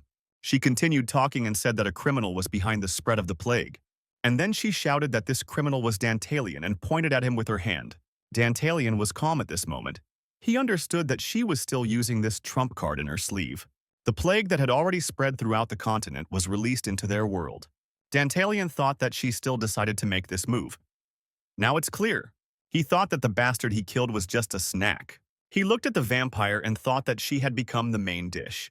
The bald demon looked at her and asked if she had any solid evidence to make such accusations. She replied that she had evidence. Ivar thought that Paimon was great. It looks like she was able to regain her composure. Now victory will definitely be theirs. Paimon again addressed everyone present and said that this plague had already claimed many lives, both people and demons. But we must not lose hope. There is still a cure, and this plant is called blackgrass. It is able to cure this plague. It has a miraculous effect and can instantly suppress the disease. But let me guess, who was the first to discover this herb? She then said that they thought correctly, it was Dantalion. And oddly enough, before this very epidemic, he bought up all the available reserves on the continent. Those present were very surprised by this turn of events. Is this really his work? She said that the only thing she didn't understand was that Dantalion not only knew when the epidemic would break out. Well, he knew how to treat her, which means only one. He knew what would happen next and was prepared. This is the first time in the history of the continent that such an epidemic has occurred, and blackgrass has not been used as a medicine. She asked if there was a logical explanation for this, and the answer is obvious. Dantalion is the creator of the plague, and this is exactly what they accused him of, trying to humiliate him in the eyes of other people. Naturally, the people who listened to this were very surprised. Is this really possible? She then said that Dantalion used the services of a consultant from the Kunsk Trading Company. It was this consultant who he instructed to buy all the medicine. And finally, she asked him, why did he need so much black grass? It will be useless to try to justify yourself because all the facts are already obvious. The bald demon who acted as a judge turned to Ivar and asked if Paimon was right. The gray-haired vampire answered without delay that everything is true. Everything, as she said, it's all true. He also said that with the permission of Mr. Malbus, he will show where the lies are and where the truth is. He does not dare to make mistakes in his judgment. However, if this is his will, then it is Ivar who will immediately provide all the necessary evidence. Malbus turned to him and asked, does he really want to say that he has everything ready? Ivar replied that everything was exactly like that. Now he looked at our hero and smiled. He thought that there was nowhere to run. He changed his mind about the fact that he had already won. Now he would simply crush his opponent. But suddenly someone interrupted them and said that he was asking for forgiveness for interrupting the sacred Walpurgis night. Everyone noticed who it was. It was some man in armor. Malbus was indignant and asked, what's the matter? How can they break in the middle of a meeting? This man in armor got down on one knee and said that the fact is that a branch of the Kunz company had just been attacked by unknown persons. The vampire was furious at what he heard. He asked, is this really true? How to understand it? The man in armor said that, based on the information received, the guards heard an explosion and then discovered smoke coming from the upper floors of the main department. The vampire was very scared. His entire collection is kept there. By the way, this is a manhua called Dungeon Defense. He bowed to His Highness Malbus and asked for his forgiveness. He said that he would have to leave. Malbus turned to Mr. Ivar and told him to raise his head. He understands his situation, but he can only give him 15 minutes, even taking into account all the circumstances. This meeting is sacred, and asked, does he understand it? Ivar replied that he understood everything, and he was very grateful for such generosity. Then the vampire quickly stood up and began to push everyone who tried to get in his way so that they would get out of the way. Barbados laughed and said that it was funny. What a face he made, as if he had seen a ghost. Dantalian turned around and began to walk away somewhere. A horned woman with red hair shouted for him to stop. Dantalian smiled. I thought about how Paimon was panicking after all. There is a time for everything. Dantalian looked at his interlocutor and said that he just wanted to get some fresh air, and he was not going to run away. So she may be calm, but that was just part of his plan. He followed Ivar. At that moment, he just pushed one of the ladies present and our hero supported her, preventing her from falling. Paimon was furious. Her eyes turned red and she almost growled. A few moments later, Ivar had already reached his destination and was immediately discovered by the goblin. Ivar began to ask him what happened here. The goblin replied that he himself did not understand anything. Ivar replied that now there is no time to understand this. It is necessary to immediately gather everyone who is free and send them to the main headquarters. The goblin asked his master where he would go. Ivar replied that he would go to the observation area to see the headquarters from there. The vampire was furious. He didn't understand who had the courage to do this. Did they really take advantage of Walpurgis Night and also find a weak spot in their defense? He was also worried about what he should do if his collection was damaged. He walked up the steps and thought that in this guise it was very difficult for him to climb the stairs. As soon as the meeting was over, he would move into a doll. All this time he had a stream of thoughts that this is outrageous. Whoever it is will make him pay. He will find and arrange a bloody feast. When he looked at his castle, he saw that there was indeed smoke there. But before Ivar came here, our hero was already there, who turned to him and said that he knew that he would come here. Dantalian said that he believes that with his strength, he will be able to see his piece from such a distance without any problems. Ivar was very angry and didn't understand what was happening. Why the hell did he forget here? Well, to understand what happened, we should go back 10 minutes. One of the witches asked if there was another signal. Events take place in the sky above the main branch of the Kunst company. One of the girls asked the other, are they really ready to do this? The blonde witch said that they must do this. Such was the request of His Majesty Dantalian. As it turned out, back in the city, our hero turned to the Berber sisters and said that he had one request for them. He told them his plan, and then they learned that they would need to attack Kunst's company. They asked whether he was saying this seriously, because it would be very dangerous to do such a thing. Dantalian replied that he was absolutely serious, and he thought that they themselves were no less interested in this than he was. The blonde witch asked him what he meant. Dantalian replied that most likely Beatrice was no longer alive and was under the control of a vampire.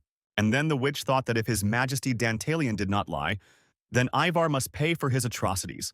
Her interlocutor, who was sitting next to her on a broom, asked how they would know whether he had collected it or not.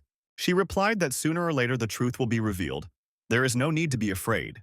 Although Dantalian is ranked first in the ranking, he is still the king of demons, which means his request is undeniable. And if we believe his words, they will soon be able to find Beatrice. And after some time, the sisters saw fireworks. This was the signal. This signal was sent from Lal. She too followed the instructions of her master. Then, one of the witches turned to her sisters and said that they all remembered what to do. They created a huge pentagram in the sky and were already preparing to attack. And so they got down to business, panic grew, and Ivar now met our hero one-on-one. The vampire understood that if Dantalian knew that he would come, then it was his doing. When I started to think about where Barbados was, she wasn't here. She was still at the meeting. He tried to calm himself down and thought that this was just a pathetic game. Dantalian turned to his interlocutor and said that there was no need to worry. It was only him and Dantalian. He came closer to the gray-haired vampire and said that they had something to talk about. The vampire understood that this was all for a reason. What was he planning? What would they talk about? Ivar thinks, but is it really Dantalian who attacked his company? Dantalian smiled and said with complete confidence that everything was correct. It was he who gave the order. The vampire was furious, but our hero said that he didn't need to worry. He just needed a reason to talk to Ivar. And he never intended to destroy Kunsk, but he needed to make some noise. If he had not done this, he would not have had the opportunity to be alone with the vampire. Dantalian. Therefore, I had to play a little trick, so let him forgive him. The vampire could barely contain his emotions. He thought that this little rat was taking him for an idiot. He thought about what he really wanted, but it doesn't matter. Now he's finished anyway. In his head, he thought that damn him. But Ivar wouldn't leave a wet spot behind him. And so the vampire turned to our hero and said that it doesn't matter what he says, everything will remain as it is. All he needs is to present the available evidence to His Majesty Malbus and the members of the assembly. Dantalion noted that this was their first meeting. What a pity that they were on opposite sides of the barricades. The vampire replied that this was so, and he agreed with him. It's a pity. Dantalion asked, does he agree with him? Then Mr. Ivar must understand what Dantalion feels now? The vampire was angry and thought about what kind of nonsense this impudent brat was talking about. Ivar said that he is afraid that the old man does not understand what thoughts are visiting His Highness. Dantalion looked at his interlocutor, who called himself an old man and said that he knew better. And finally, our hero said that he wanted to invite his interlocutor to become his subordinate. The vampire was dumbfounded by such a proposal. What did this fool blurt out now? Let him be the demon king, but for Ivar to serve the one who occupies 71st place? The vampire turned to our hero and asked, is this a joke? Dantalion, with a smile on his face, said that he was not joking at all. Everything was completely serious. Dantalion said that he would say it again. He asked Ivar Lodbrok if he wanted to become his subordinate. Naturally, the vampire laughed loudly. He even slapped himself in the face from laughter. Ivar laughed loudly, and our hero also began to laugh with them. They laughed there like madmen, as if they both had mental problems. Ivar shouted with anger that Dantalion must be mocking him. A bright glow emanated from the vampire.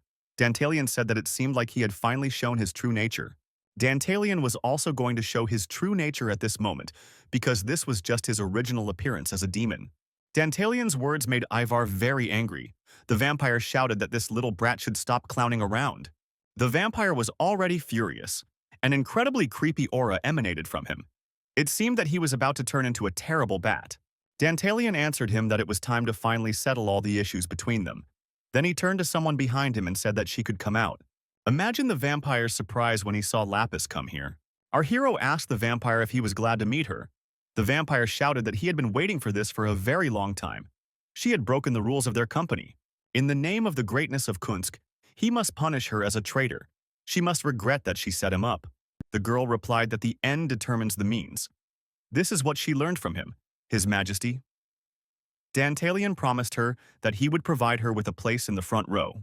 The girl started walking forward and said that thanks to him, a stunning view awaited her.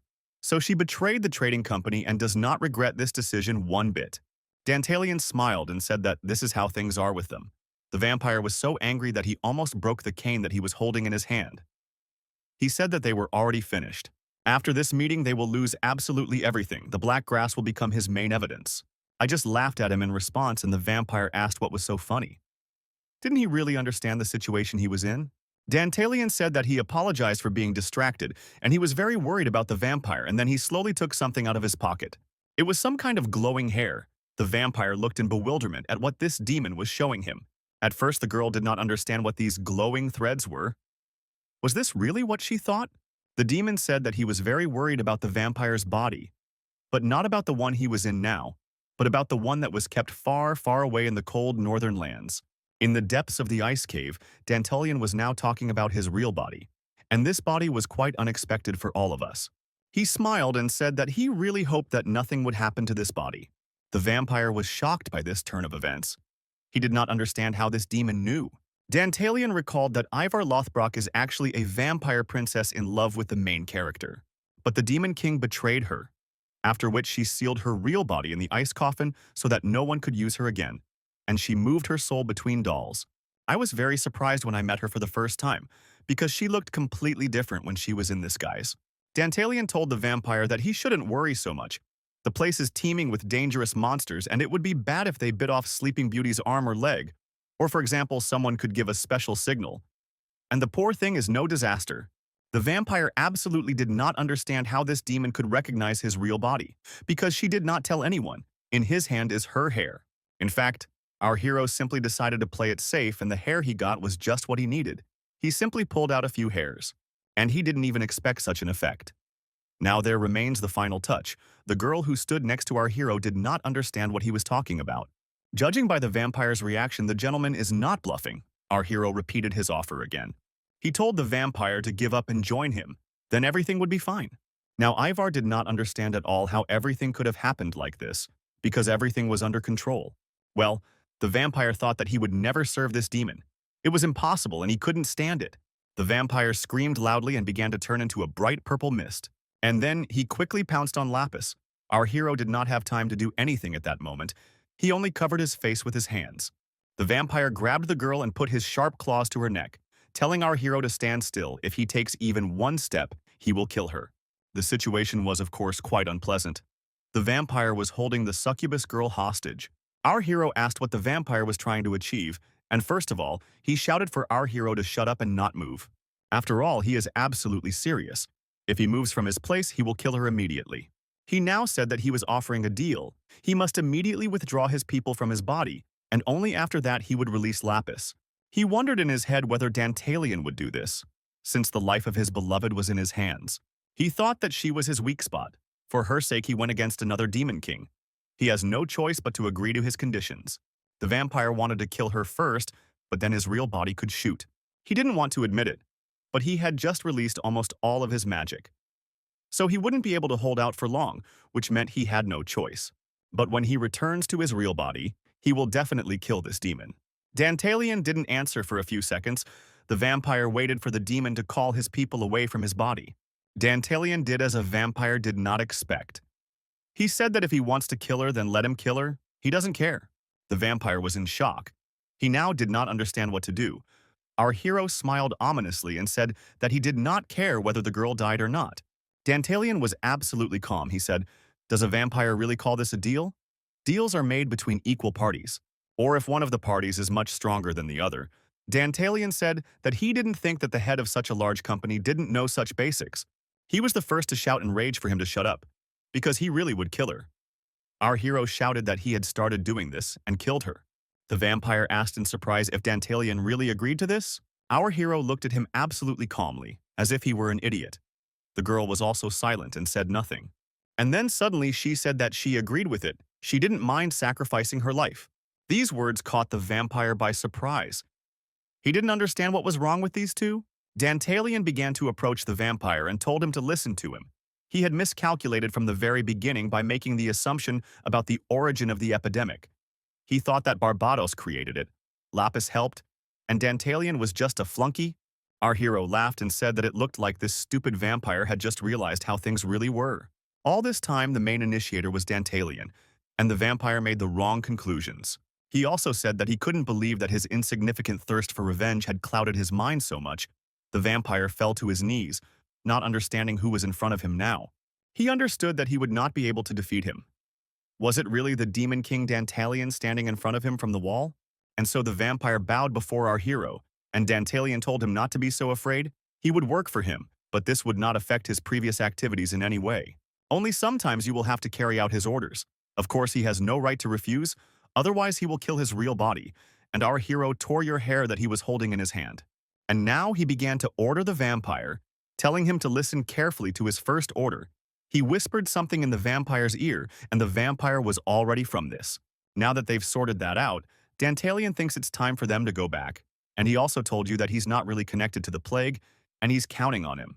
Meanwhile, everyone was waiting for the Demon King and the vampire to return.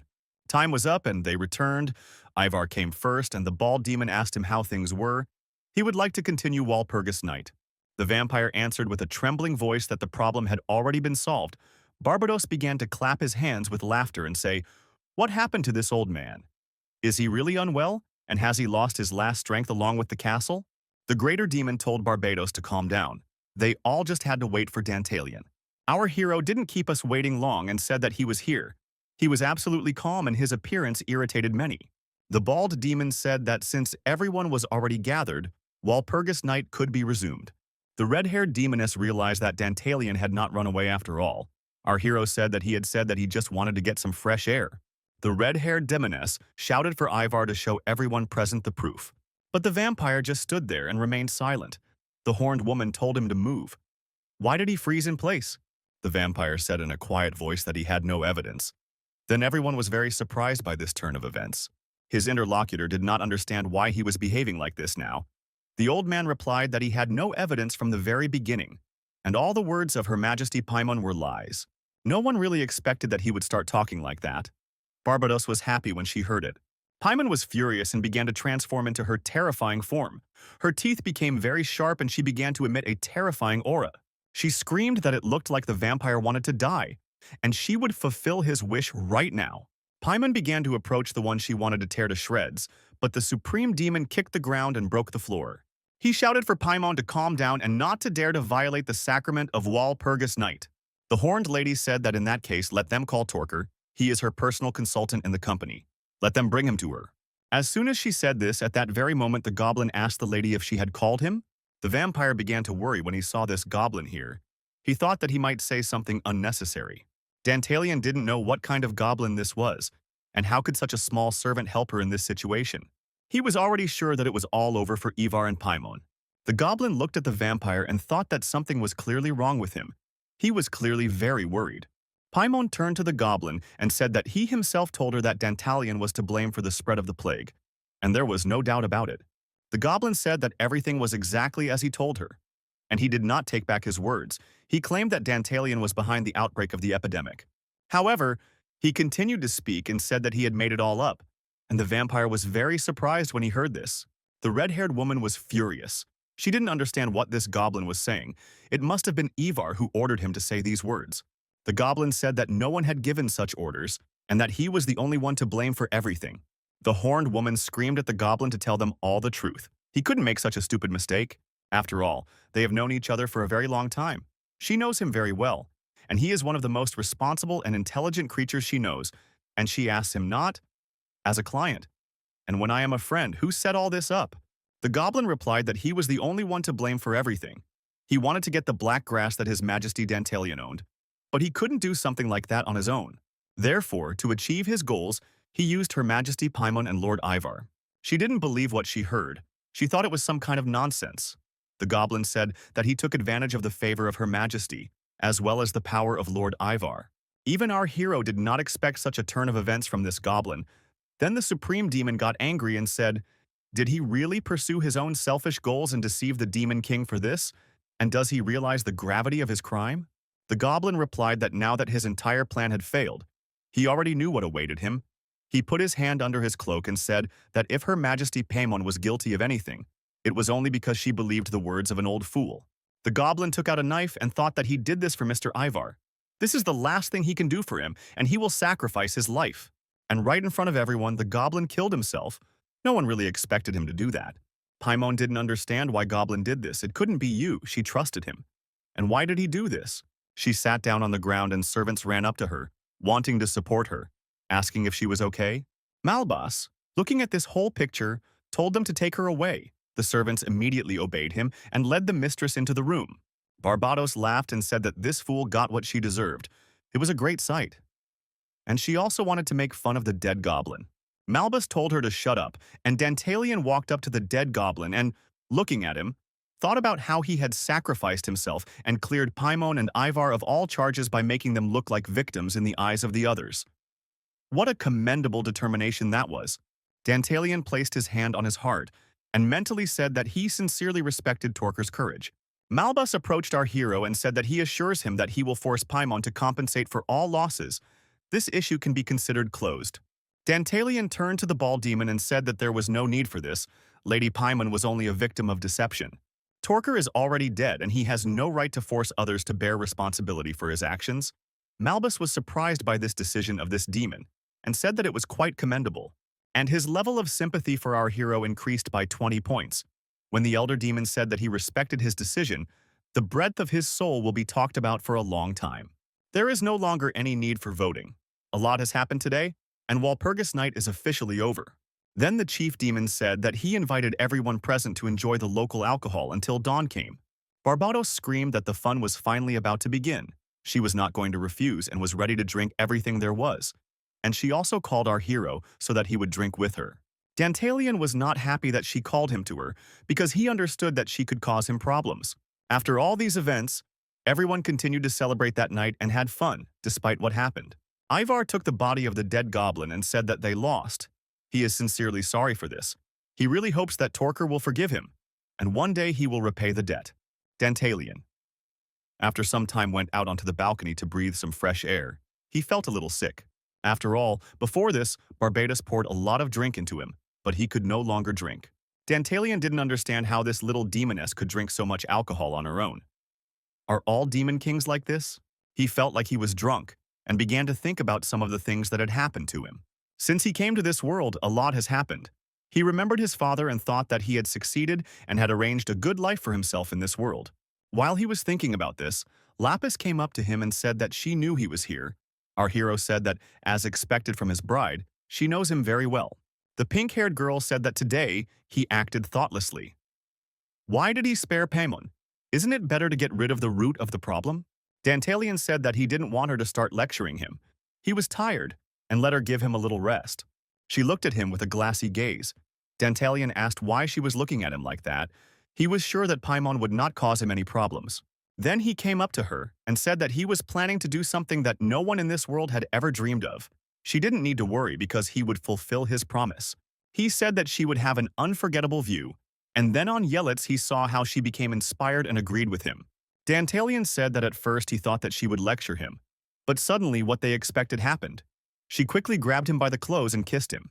Dantalian jumped away from her and asked what it was, and the girl replied that she knew his real face. Dantalian began to say that he made her his bride for the sake of achieving a goal, and for his own interests, he can leave her at any moment, as he did during the conversation with Ivar. The girl replied that she understood this and she believed in him, and she did something she had never done before. She smiled. Our hero thought that it seemed like he was seeing her smile for the first time. Then he hugged her and kissed her. Our hero thought about the fact that the past cannot be fixed. He recalled the terrible moments from his childhood life. When the mother attacked his sisters with a knife, the children huddled in a corner and cried bitterly. The little boy told his father that he should break up with this woman, begged him to do it. His father answered him that he couldn't leave her, after all. She was his mother. He should understand that. But the boy replied that she only wanted to kill his sisters because they were not hers. A little more and she would definitely kill them. The boy, with tears in his eyes, asked his father who he would choose, them or her. But the father replied that he chooses his mother because he loves her. When he said this, the boy saw some kind of demon in his father. The boy was very disappointed with what was happening because he had no one else to whom he could turn for help. The father told him that his son was always thinking about the bad. Couldn't he be at least a little more positive? The boy was very angry at that moment. He understood that his father was talking nonsense. He thought in his thoughts that he would not forgive any of them. And then suddenly we are shown the next scene where Lapis hits Dantalian in the face. She did this on the square in front of many people who were shocked by this girl's behavior. She said that she didn't expect His Highness to fall so low. Dantalian held his cheek, which was hurting. People are even more shocked that she raised her hand against her master and in front of a whole crowd. Doesn't she really understand what she's doing? Dantalian asked her if she understood what she had done, and she replied that she understood everything. Then our hero shouted that Lapis Lazuli was fired from that moment on. The following events take place 2 hours later. Everything took place on September 20th, 1505, according to the imperial calendar, in the residence of Admiral Nieberheim. Dantalian sat with Barbados and told her how he broke up with his fiancée, and then he asked her why she was here. The girl with white hair said that in the demon world, everyone is only talking about how the hottest couple broke up, and it's very funny, so she came to find out the details. Dantalian said that they broke up about 2 hours ago and rumors have already spread, but he is not in the mood to talk about it now. In general, he would not like to discuss this situation with anyone, but his interlocutor replied that he was very cold, but she was so nice that she personally came to hear the story of their little brother. She also said that usually mongrels like that girl with brain hair are killed, even if they just try to touch demons. She wanted to know what Dantalian did. Our hero told her not to stick her us into other people's love stories and let her leave here. She replied that he might not tell her, but she still liked him. And as the eldest, she was obliged to take care of her younger brother. And let him worry about me because the world is already full of women and he will quickly forget this mongrel. She told him that he was still very young. She had already lived in this world for 500 years and understood something about love affairs. If he did as she told him, then even better, the elves would want to tear off a piece of him, and he would not have to strain himself. Dantalian smiled and said that it was interesting. Barbados said that she would not advise him anything bad and let him tell her what happened. Dantalian wondered whether he should tell her anything and then said that half a month ago some old woman came to him, and she said that she was Lala's mother. Well, he heard that Lala had been an orphan all her life, So he asked her if she hadn't abandoned her daughter and run away. The old woman replied that she was expelled from the village immediately after Lapis was born. But not a single day passed when she did not think about her, and she searched for her all her life. And then rumors reached her that she might be here. Dantalian said that he understood what was being discussed and said that he would allow her to meet Lapis. Then the old woman with tears in her eyes began to thank our hero that he was so kind to her and that this was a great honor for her. After some time, Lapis came to the demons and said that he had received a letter. Dantalian said that she had come just in time and asked if she recognized this woman. The girl stood silently and looked at this woman, and our hero said that he also did not expect her to appear. The old woman started to approach her, trying to touch her, but Lapis was somehow very tense at that moment. Lapis clenched her fists as the older woman began to approach her. Our hero noticed the strange behavior of his beloved. Dantalian turned to the old woman and said that she definitely said that she was Lapis's mother. He then said that lying to the Demon King is punishable by death. If she came here, she should have been sure that this was her daughter, and the old woman said that she really was Lapis's mother. Dantalian came closer to her and asked her why she only started looking for her now. The old woman began to say that she had always wanted to see her. It was just that things were not easy for her. Dantalian said. That did she really mean that she was too busy? The older woman continued speaking and said that Lapis was just a child and could have gotten it all wrong. But now that was in the past, and she wanted them to become a family looking back. After listening to her, our hero suddenly hit the old woman in the face with all his might and said that it was up to her to decide what to do with her past. Wasn't she interested in hearing Lala's opinion? Did she really think that she would meet her daughter and she would immediately share her treasures with her? Dantalian said that Lala is a dear person to him, and he is not going to forgive those who want to harm her. Dantalian was about to take the sword and kill the old woman, but the pink-haired girl told him to stop. Our hero said that he sees how his beloved is angry at this old woman. He told this old woman that she remembered too late that she was a mother. Maybe she just decided to lie down on her own child. He swung his sword, but the girl stopped him and protected the old woman, telling him to stop. Dantalian asked why she was stopping him. Didn't she agree with him? Was she going to leave alive the man who brazenly destroyed her life? The girl said that it was not worth the effort of His Highness. Dantalian shouted that in that case they would take mercenaries. Lapis interrupted him and said that, His Highness, they don't know anything. And Lapis's sympathy level towards our hero dropped by 10 points. And Lapis Lazuli's current affection level for Dantalian is 18 points. Dantalian. Ask her why she is angry because he is doing this for her sake, but she did not listen to him and left the room. He told this whole story to his interlocutor, and she listened in bewilderment about how this situation really looked. She asked, Is he really completely crazy? She said that he didn't seem to understand what he had done. Dantalian said that a woman had come into my hands who had ruined Lapis's life, and he had acted wisely. Barbados told him that she expected that she would seem at least a little useful, but it seems that he is just crazy, and she just decided that he could be used for more than just pleasure. But he disappointed her. Can't you see in his eyes that he tried to kill her own mother? Dantalian. If a person deserves death, it is easier to kill him on the spot.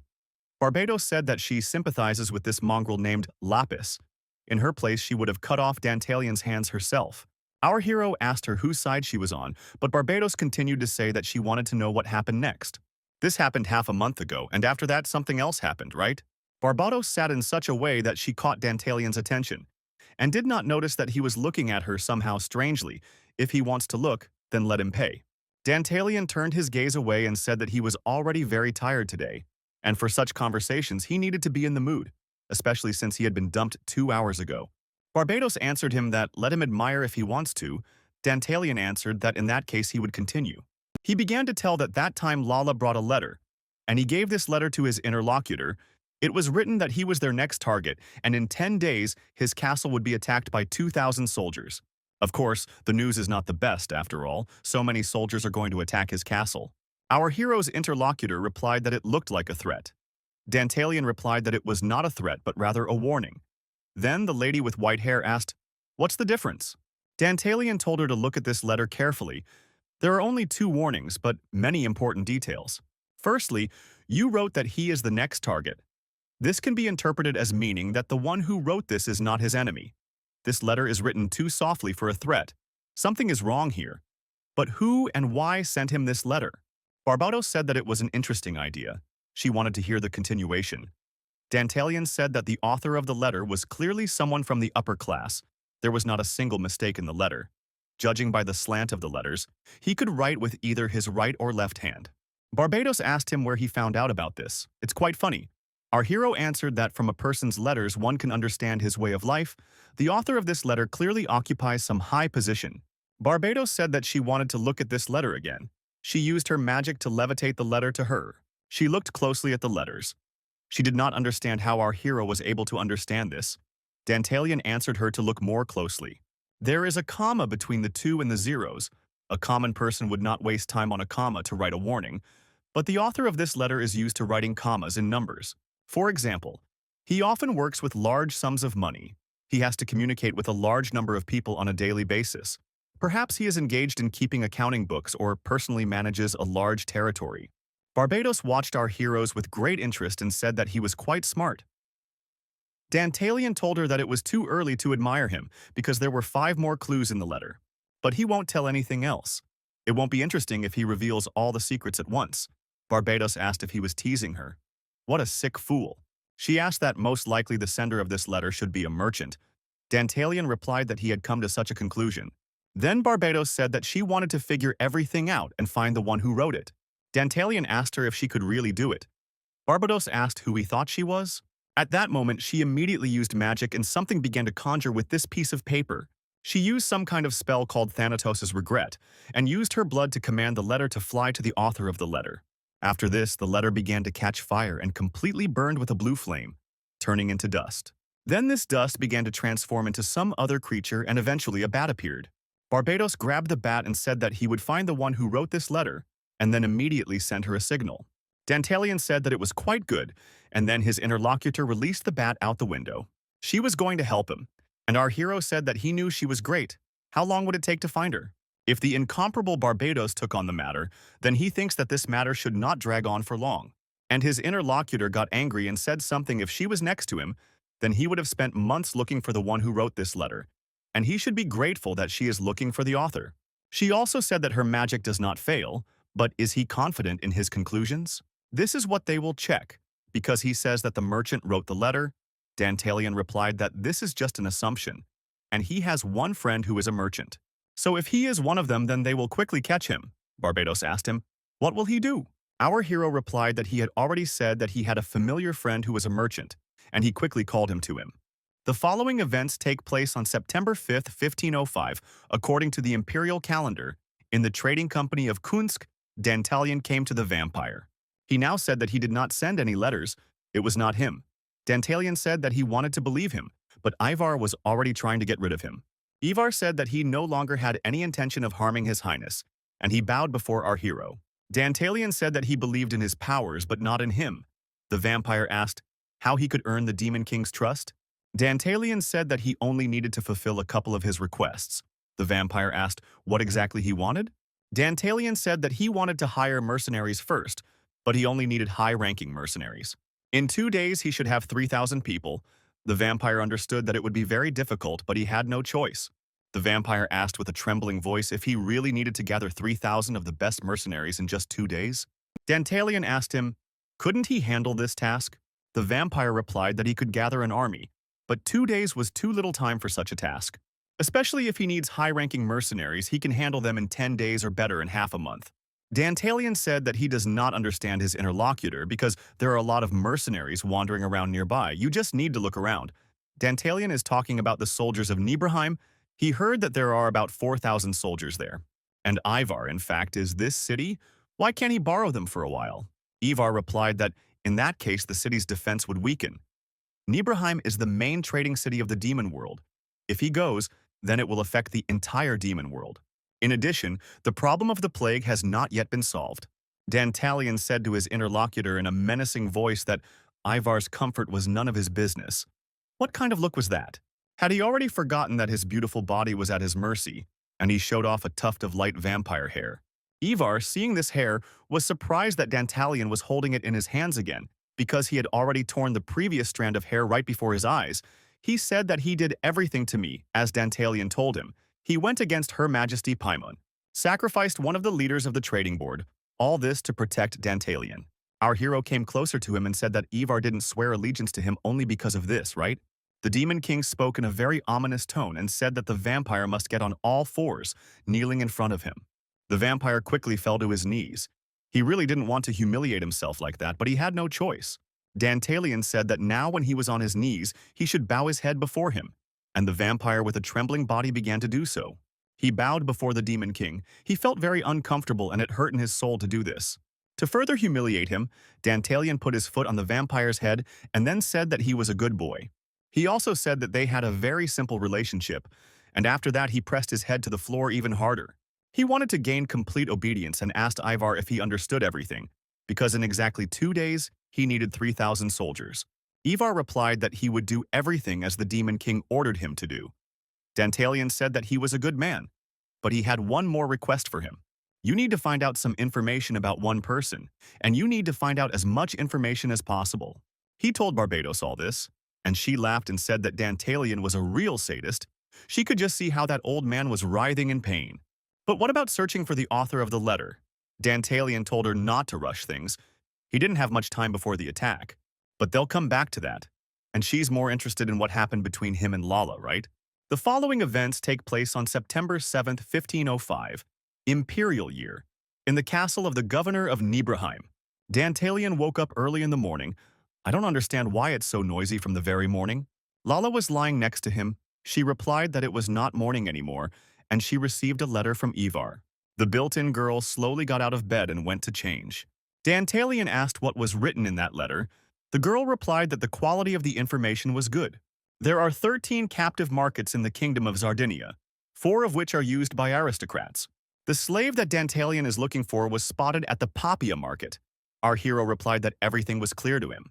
Lala said the name Laura de Parn, the child of the Marquis of Parnes and a servant. From birth, she was a stranger to everyone. For many years, she was kept in a dungeon, and the very fact of her existence was hidden. She did not have the happiest childhood. Lala asked our hero why he was interested in a human child. Dantalian looked at her with a smile and asked, "Is she jealous?" And his interlocutor answered that she simply did not expect that His Highness would be interested in little girls. Dantalian asked her what she had imagined there. She certainly didn't think about what he meant, and let her not think that he was attracted to small children. Dantalian slapped himself in the face and said that he was really interested in this girl because she might have what they needed. Laura hates children more than anyone. They need to find the girl. Lala said that Laura hates people, but why? Dantalian said that she should put herself in her place. Her family denied her existence. She spent her entire life in prison and suffered constant abuse and contempt. And after the fall of the House of Parnes, she became a slave. And what does Lala think? What does that girl dream about? Our hero said that she should imagine this situation, but Lala frowned, and our hero told her that she could definitely understand it.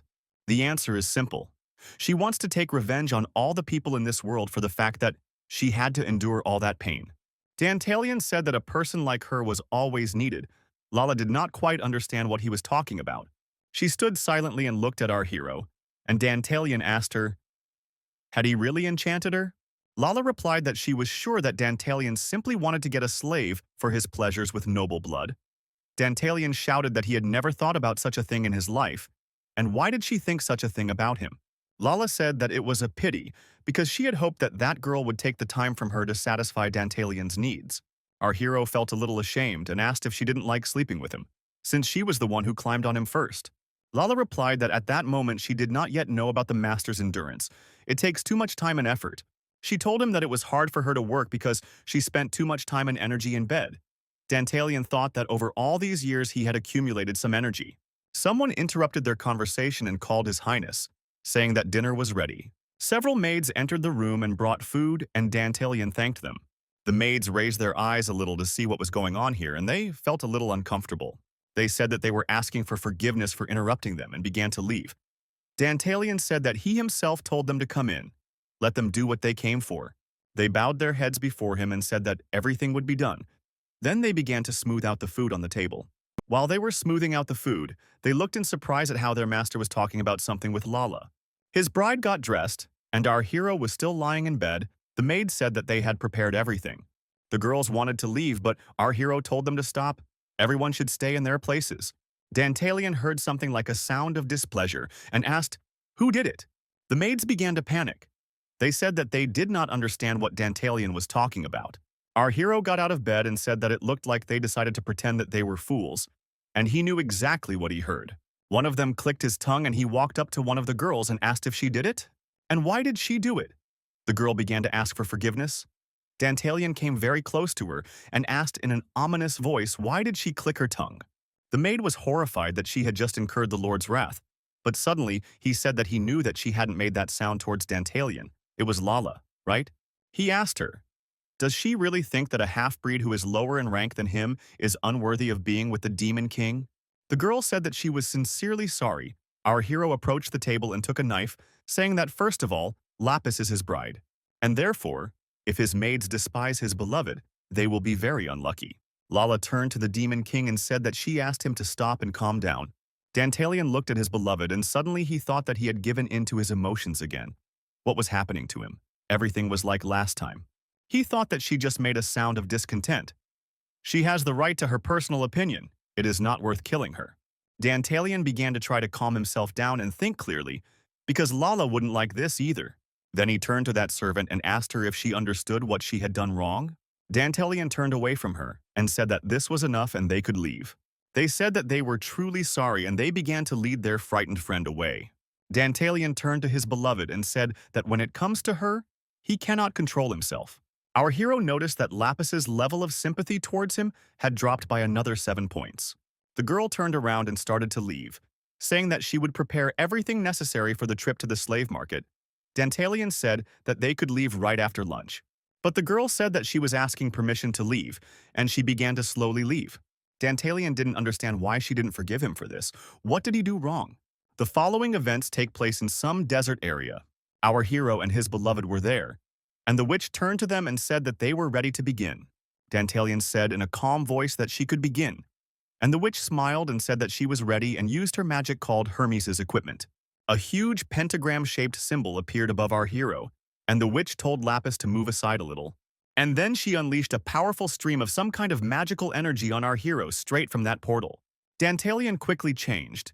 He no longer looked like a demon, but looked like an ordinary person, and the theme of the day is Mysterious Merchant.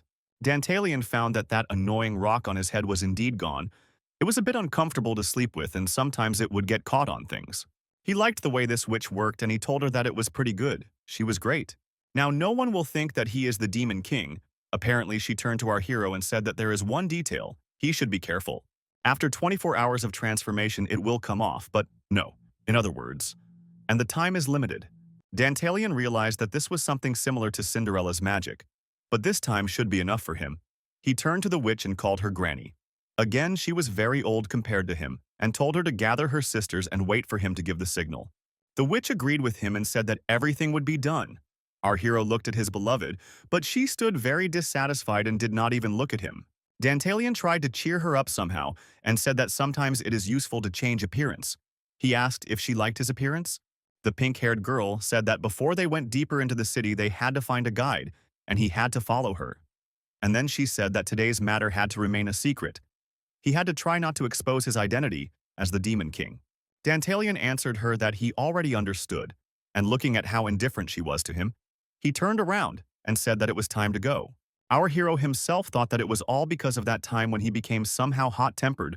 The relationship with Lala was getting worse and worse. He didn't understand what was going on and why he was having such outbursts of aggression. He couldn't understand it at all. And so Dantalion walked ahead of his beloved, approaching the city that was located in the middle of this desert.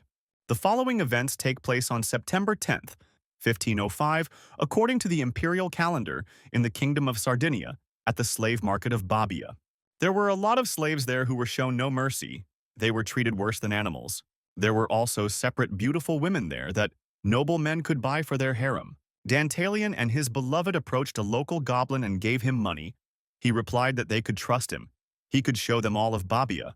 He asked them if this was their first time there and what kind of slave they wanted to buy. Dantalion looked around everyone and thought about what he needed to think about. He hadn't decided yet and wanted to look at others. The goblin said that there are about 4,000 different slaves in this city. It's a small town, but the goods here are first class. There are almost absolutely all races here, for every color and taste. Here you can even find the rarest specimens. Dantalian said that he couldn't wait to see them all, and he also said that he heard a rumor that the daughter of a fallen aristocrat appeared at the market today. And is it true? The goblin smiled and said that he had expected this. Rumors travel fast. But it was definitely an extraordinary curiosity, and like all rarities, it would be put up for sale at tomorrow's auction. Dantalian smiled and said that his companion knew quite a lot. Goblin said that receiving praise from him was a part for him. It was unlikely that he would be able to buy it. The goblin started to say something but suddenly fell silent. I looked as if I saw someone very important. Dantalian asked the goblin who he was. The goblin replied that the one with the eye patch was the head of the merchants named Pabius, and that man with a black mustache and a white mask is Count Roselle. He plans to buy that very young lady. Dantalian said that he understands why nothing will work out. It looks like her buyer has already been identified. He said it was interesting, but if he wanted to get closer to the working traders like that aristocrat, what would he need to do for that? The goblin replied that it was impossible. Traders do not make friends with everyone. While he was saying this, our hero turned to his beloved, calling her by name, and she immediately gave the goblin another bag of gold. This was able to loosen the tongue of this goblin, and he said that tonight there will be a bell dinner. All the city's traders will be there. Perhaps this information will somehow help our hero. He also started to tell that he would need a bar on the outskirts of the city, a gambling house run by slave traders. I went there and entered this house. It immediately attracted the attention of everyone who was there. He walked up to the bartender and said he needed a glass of wine. At that moment, he heard someone shout that he had lost again. Dantalian recalled that while talking to the goblin, he said that he wanted to know the name of the slave trader who owned that young lady. The goblin replied that it would be a young guy named Giacomo, who was just there playing cards with the other guys. Our hero quickly found him and was about to approach him to talk. He still had some time before he turned back into a demon. The men who were playing cards said that Giacomo was very active today. And is everything okay with him? What is he like? The young guy was drinking beer and offered to play. After some time, one of the men won, and today, all the money will go to him. The young guy didn't understand how he lost again. He got upset and the other guys started to support him, saying that sometimes this happens, there's no need to be sad. He got the girl from the Paris house after all. They said that they could earn quite a lot of money for her, and they even envied him, because that count would definitely buy her out. The people who surrounded that young guy said that the count would definitely not be greedy, and he is also known for his love.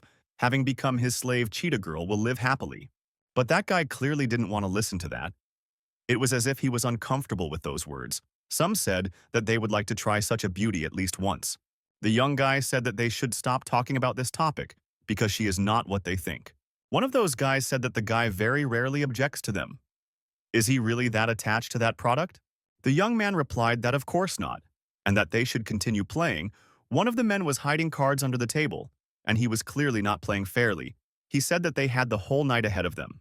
He himself thought that now it was his turn and let this little boy pay. They were both slave traders, but you can't be kind here. Our hero intervened in their conversation and said that it looked very interesting.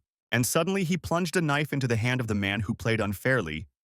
Dantalian said that it was disgusting. Everyone who was sitting there was very scared by this turn of events. The man whose hand just now, Brazil with a knife, screamed loudly from pain and surprise. Dantalian said in an absolutely calm voice that he was a real slave trader. He didn't even think about perceiving people as equals. He looked him in the eyes and asked if he cheated. The man with the knife in his hand screamed loudly. Dantalian abruptly pulled his hand along with the knife out of the table and asked the young guy who was sitting next to him if he was Giacomo. It seems that this man had fooled him, and the young guy was very surprised that he had been deceived. Dantalian said that it was probably not worth talking about it now. Our hero also said that the guy is not sure whether to sell Laura to Count Roselle. The young man was very surprised. After all, no one knew the name of that girl. Dantalian replied that they could discuss this later, since he had little time, and he was not interested in Laura becoming a slave. Giacomo doesn't want this either. The man who was stabbed in the arm shouted that her buyer had already been identified, and the guy would be crazy if he let her escape. Doesn't he know what happens to traders who break the rules? Dantalian turned to Giacomo and said that it was time to choose. The choice was his alone. At that moment, the merchant Giacomo's sympathy level towards our hero increased by 10 points. He looked at the wounded slave trader and said that it was he who brought her here, and it was up to him to decide what to do with her. Then they went to a quiet place in the field, and our hero brought some drinks so that the guy would calm down a little. At first glance, Giacomo thought that our hero was kind of scary, but then he realized that he was not so bad, and his sympathy level increased again by 20 points. Dantalian turned to the guy and asked if he could tell him more about her, because he felt that they were with him.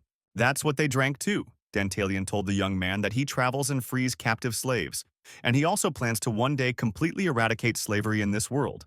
And to do this, he first needed to find someone like Giacomo, someone who would support him, and he was looking for him, not Laura.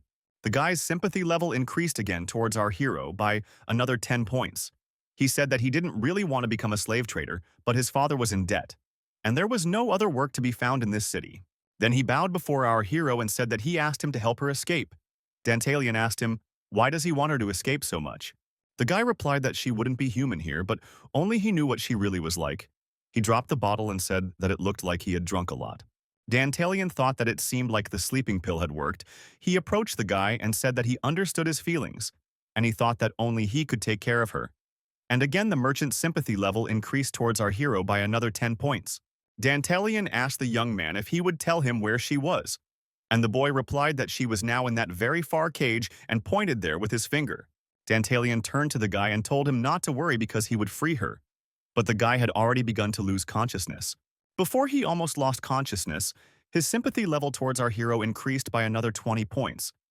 Dantalian thought about how he had never been able to increase someone else's sympathy so easily before. He is too trusting. And that is why everyone is fooling this guy, but respects his feelings. He gave him his word that Laura would be happy.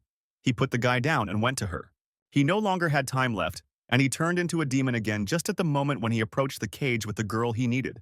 He introduced himself and said that his name was Dantalian and he was the 71st Demon King. He told the girl who was reading something that he had come for her, but she said in an absolutely calm voice that she doesn't know who he is. Well, let him not block her moonlight because she's reading. With the help of her system, our hero knew that she, as the main character, had the power to change the world. But there is only one difference. She brings me hope and despair, and in the future, if nothing is done, she can destroy this world. The protagonist in this world represents the Gatberg Empire, and Laura represents the Bruton Kingdom. These two empires started the Great War for the state on the continent, which lasted for many years. In that war, Laura killed more people than all the kings put together. In a way, she is the main threat to the protagonist, not the Demon King, but that will only happen in 20 years or so. Today's Laura is nothing more than a 16-year-old girl, which is why he must train her now. Our hero said that he has enough money to beat any bid at the auction. In addition, there are witches near the market who are just waiting for his order. In extreme cases, he can simply steal her. He wants to show respect for her feelings and he needs a subordinate like her. The girl replied that she did not want to be subordinate, and she did not. Dantalian told her that everything was correct. If she needed a slave, he would have used money or force. But he did not do this. If she doubted, she could test him, check whether he was worthy of becoming her master. She turned to the Demon King and said that she was grateful for his offer, but her fate was well known to her. She thought that tomorrow she would be bought. It would be Count Roselle from the Kingdom of Bruton. He collects noble maidens with the purpose of torturing them. Dantalian said that first there would be torture with wax, and then they would roast her with soot, and then it would get even worse, until it came to amputation of limbs. The girl said that she could still withstand wax and fire, but she would not want to lose an arm or a leg. That would make it harder to read. Dantalian asked her if she was only interested in reading, and she was surprisingly calm. The girl replied that she didn't need to be praised. She already understood at the age of 6 that she was a genius. Dantalian replied that it was a big coincidence, because he also understood that he was a genius at that age. The girl replied that she realized this very clearly when she saw that at 10 years old, neither her brothers nor her sisters understood anything about geometry. But she understood absolutely everything. And she also noticed that her 5-year-old sister could not learn at least 2 foreign languages. Every time she sees people who can't understand simple truths, she feels sorry for them. How do they even live with such a tiny brain? In their place, she would simply commit suicide. Dantalian replied that there was nothing to be done. Most people were pathetic creatures, and people like them could only lead them in the right direction. The girl asked the role of the demons. Isn't it too tiring? Dantalian replied that it was indeed tiring, but they were still part of this world, and sometimes one had to sacrifice something for the sake of the great goal. The girl asked, is it possible to sacrifice just once? Dantalian answered her that this was quite enough and he knew that they would get along. The girl stood up and said that it was a big coincidence because she thought so too. Dantalian. I said that then let him tell him who else I have in this world, and the girl answered that of course it was her. Dantalian asked her how she would deal with an irresponsible person who ignores everyone except himself. The girl replied that she would immediately cut off his hands and hang them on the nearest branch. Dantalian asked the girl how she felt about innocent people. The girl replied that she does not understand how they can live in their stupid world. Their frequency is so blinding that it seems to her as if they are not people at all. Dantalian asked her what she thought about friendship. The girl replied that it was something she would only give to those who would not stand in her way. Dantalian asked her what she thought about love. The girl replied that it was a beautiful path to destruction, suicide. Dantalian replied that both the answers were ideal, and he noticed that Laura's level of sympathy towards him had increased by 30 points. Our hero freed the girl and asked her how she felt about this feeling of freedom. The girl answered him that it was quite convenient. Then our hero said that he wanted her to accept the first gift from him. He opened some sheet of paper, and at that very moment a ray of light appeared from there and witches began to fly towards this light. The girl was surprised by this turn of events. The witches just started attacking this city and burning all the houses around. Dantalian told Laura to watch carefully. Today this city will be cleansed. Everything around was burning, but the slaves were enchanted and they stood in place like pawns. Everything was on fire, and people didn't understand what was happening here. We needed to put out the fire quickly, but suddenly the slaves began to attack those who brought them here and killed them. Lapis, meanwhile, was also near one man, the same Rosal who was wearing a white mask. She wounded him. He tried to threaten her, saying that he wouldn't get away with it here, but when he saw that she had a sword in her hand, he began to say that he understood everything and that she should calm down. What does she want? He was ready to pay her as much as she asked, begged her to leave him alive. If she needed money, then he could buy his life. While all this was happening, the young guy woke up and saw that everything around him was burning. He had absolutely no idea what was happening and was shocked by this turn of events. He wanted slavery, and he remembered how he talked to that man who told him to take courage. He would succeed. Well, where is Laura now? He thought that he had to save her and looked around, not understanding where he should go now. The witches cast a real curse on this city.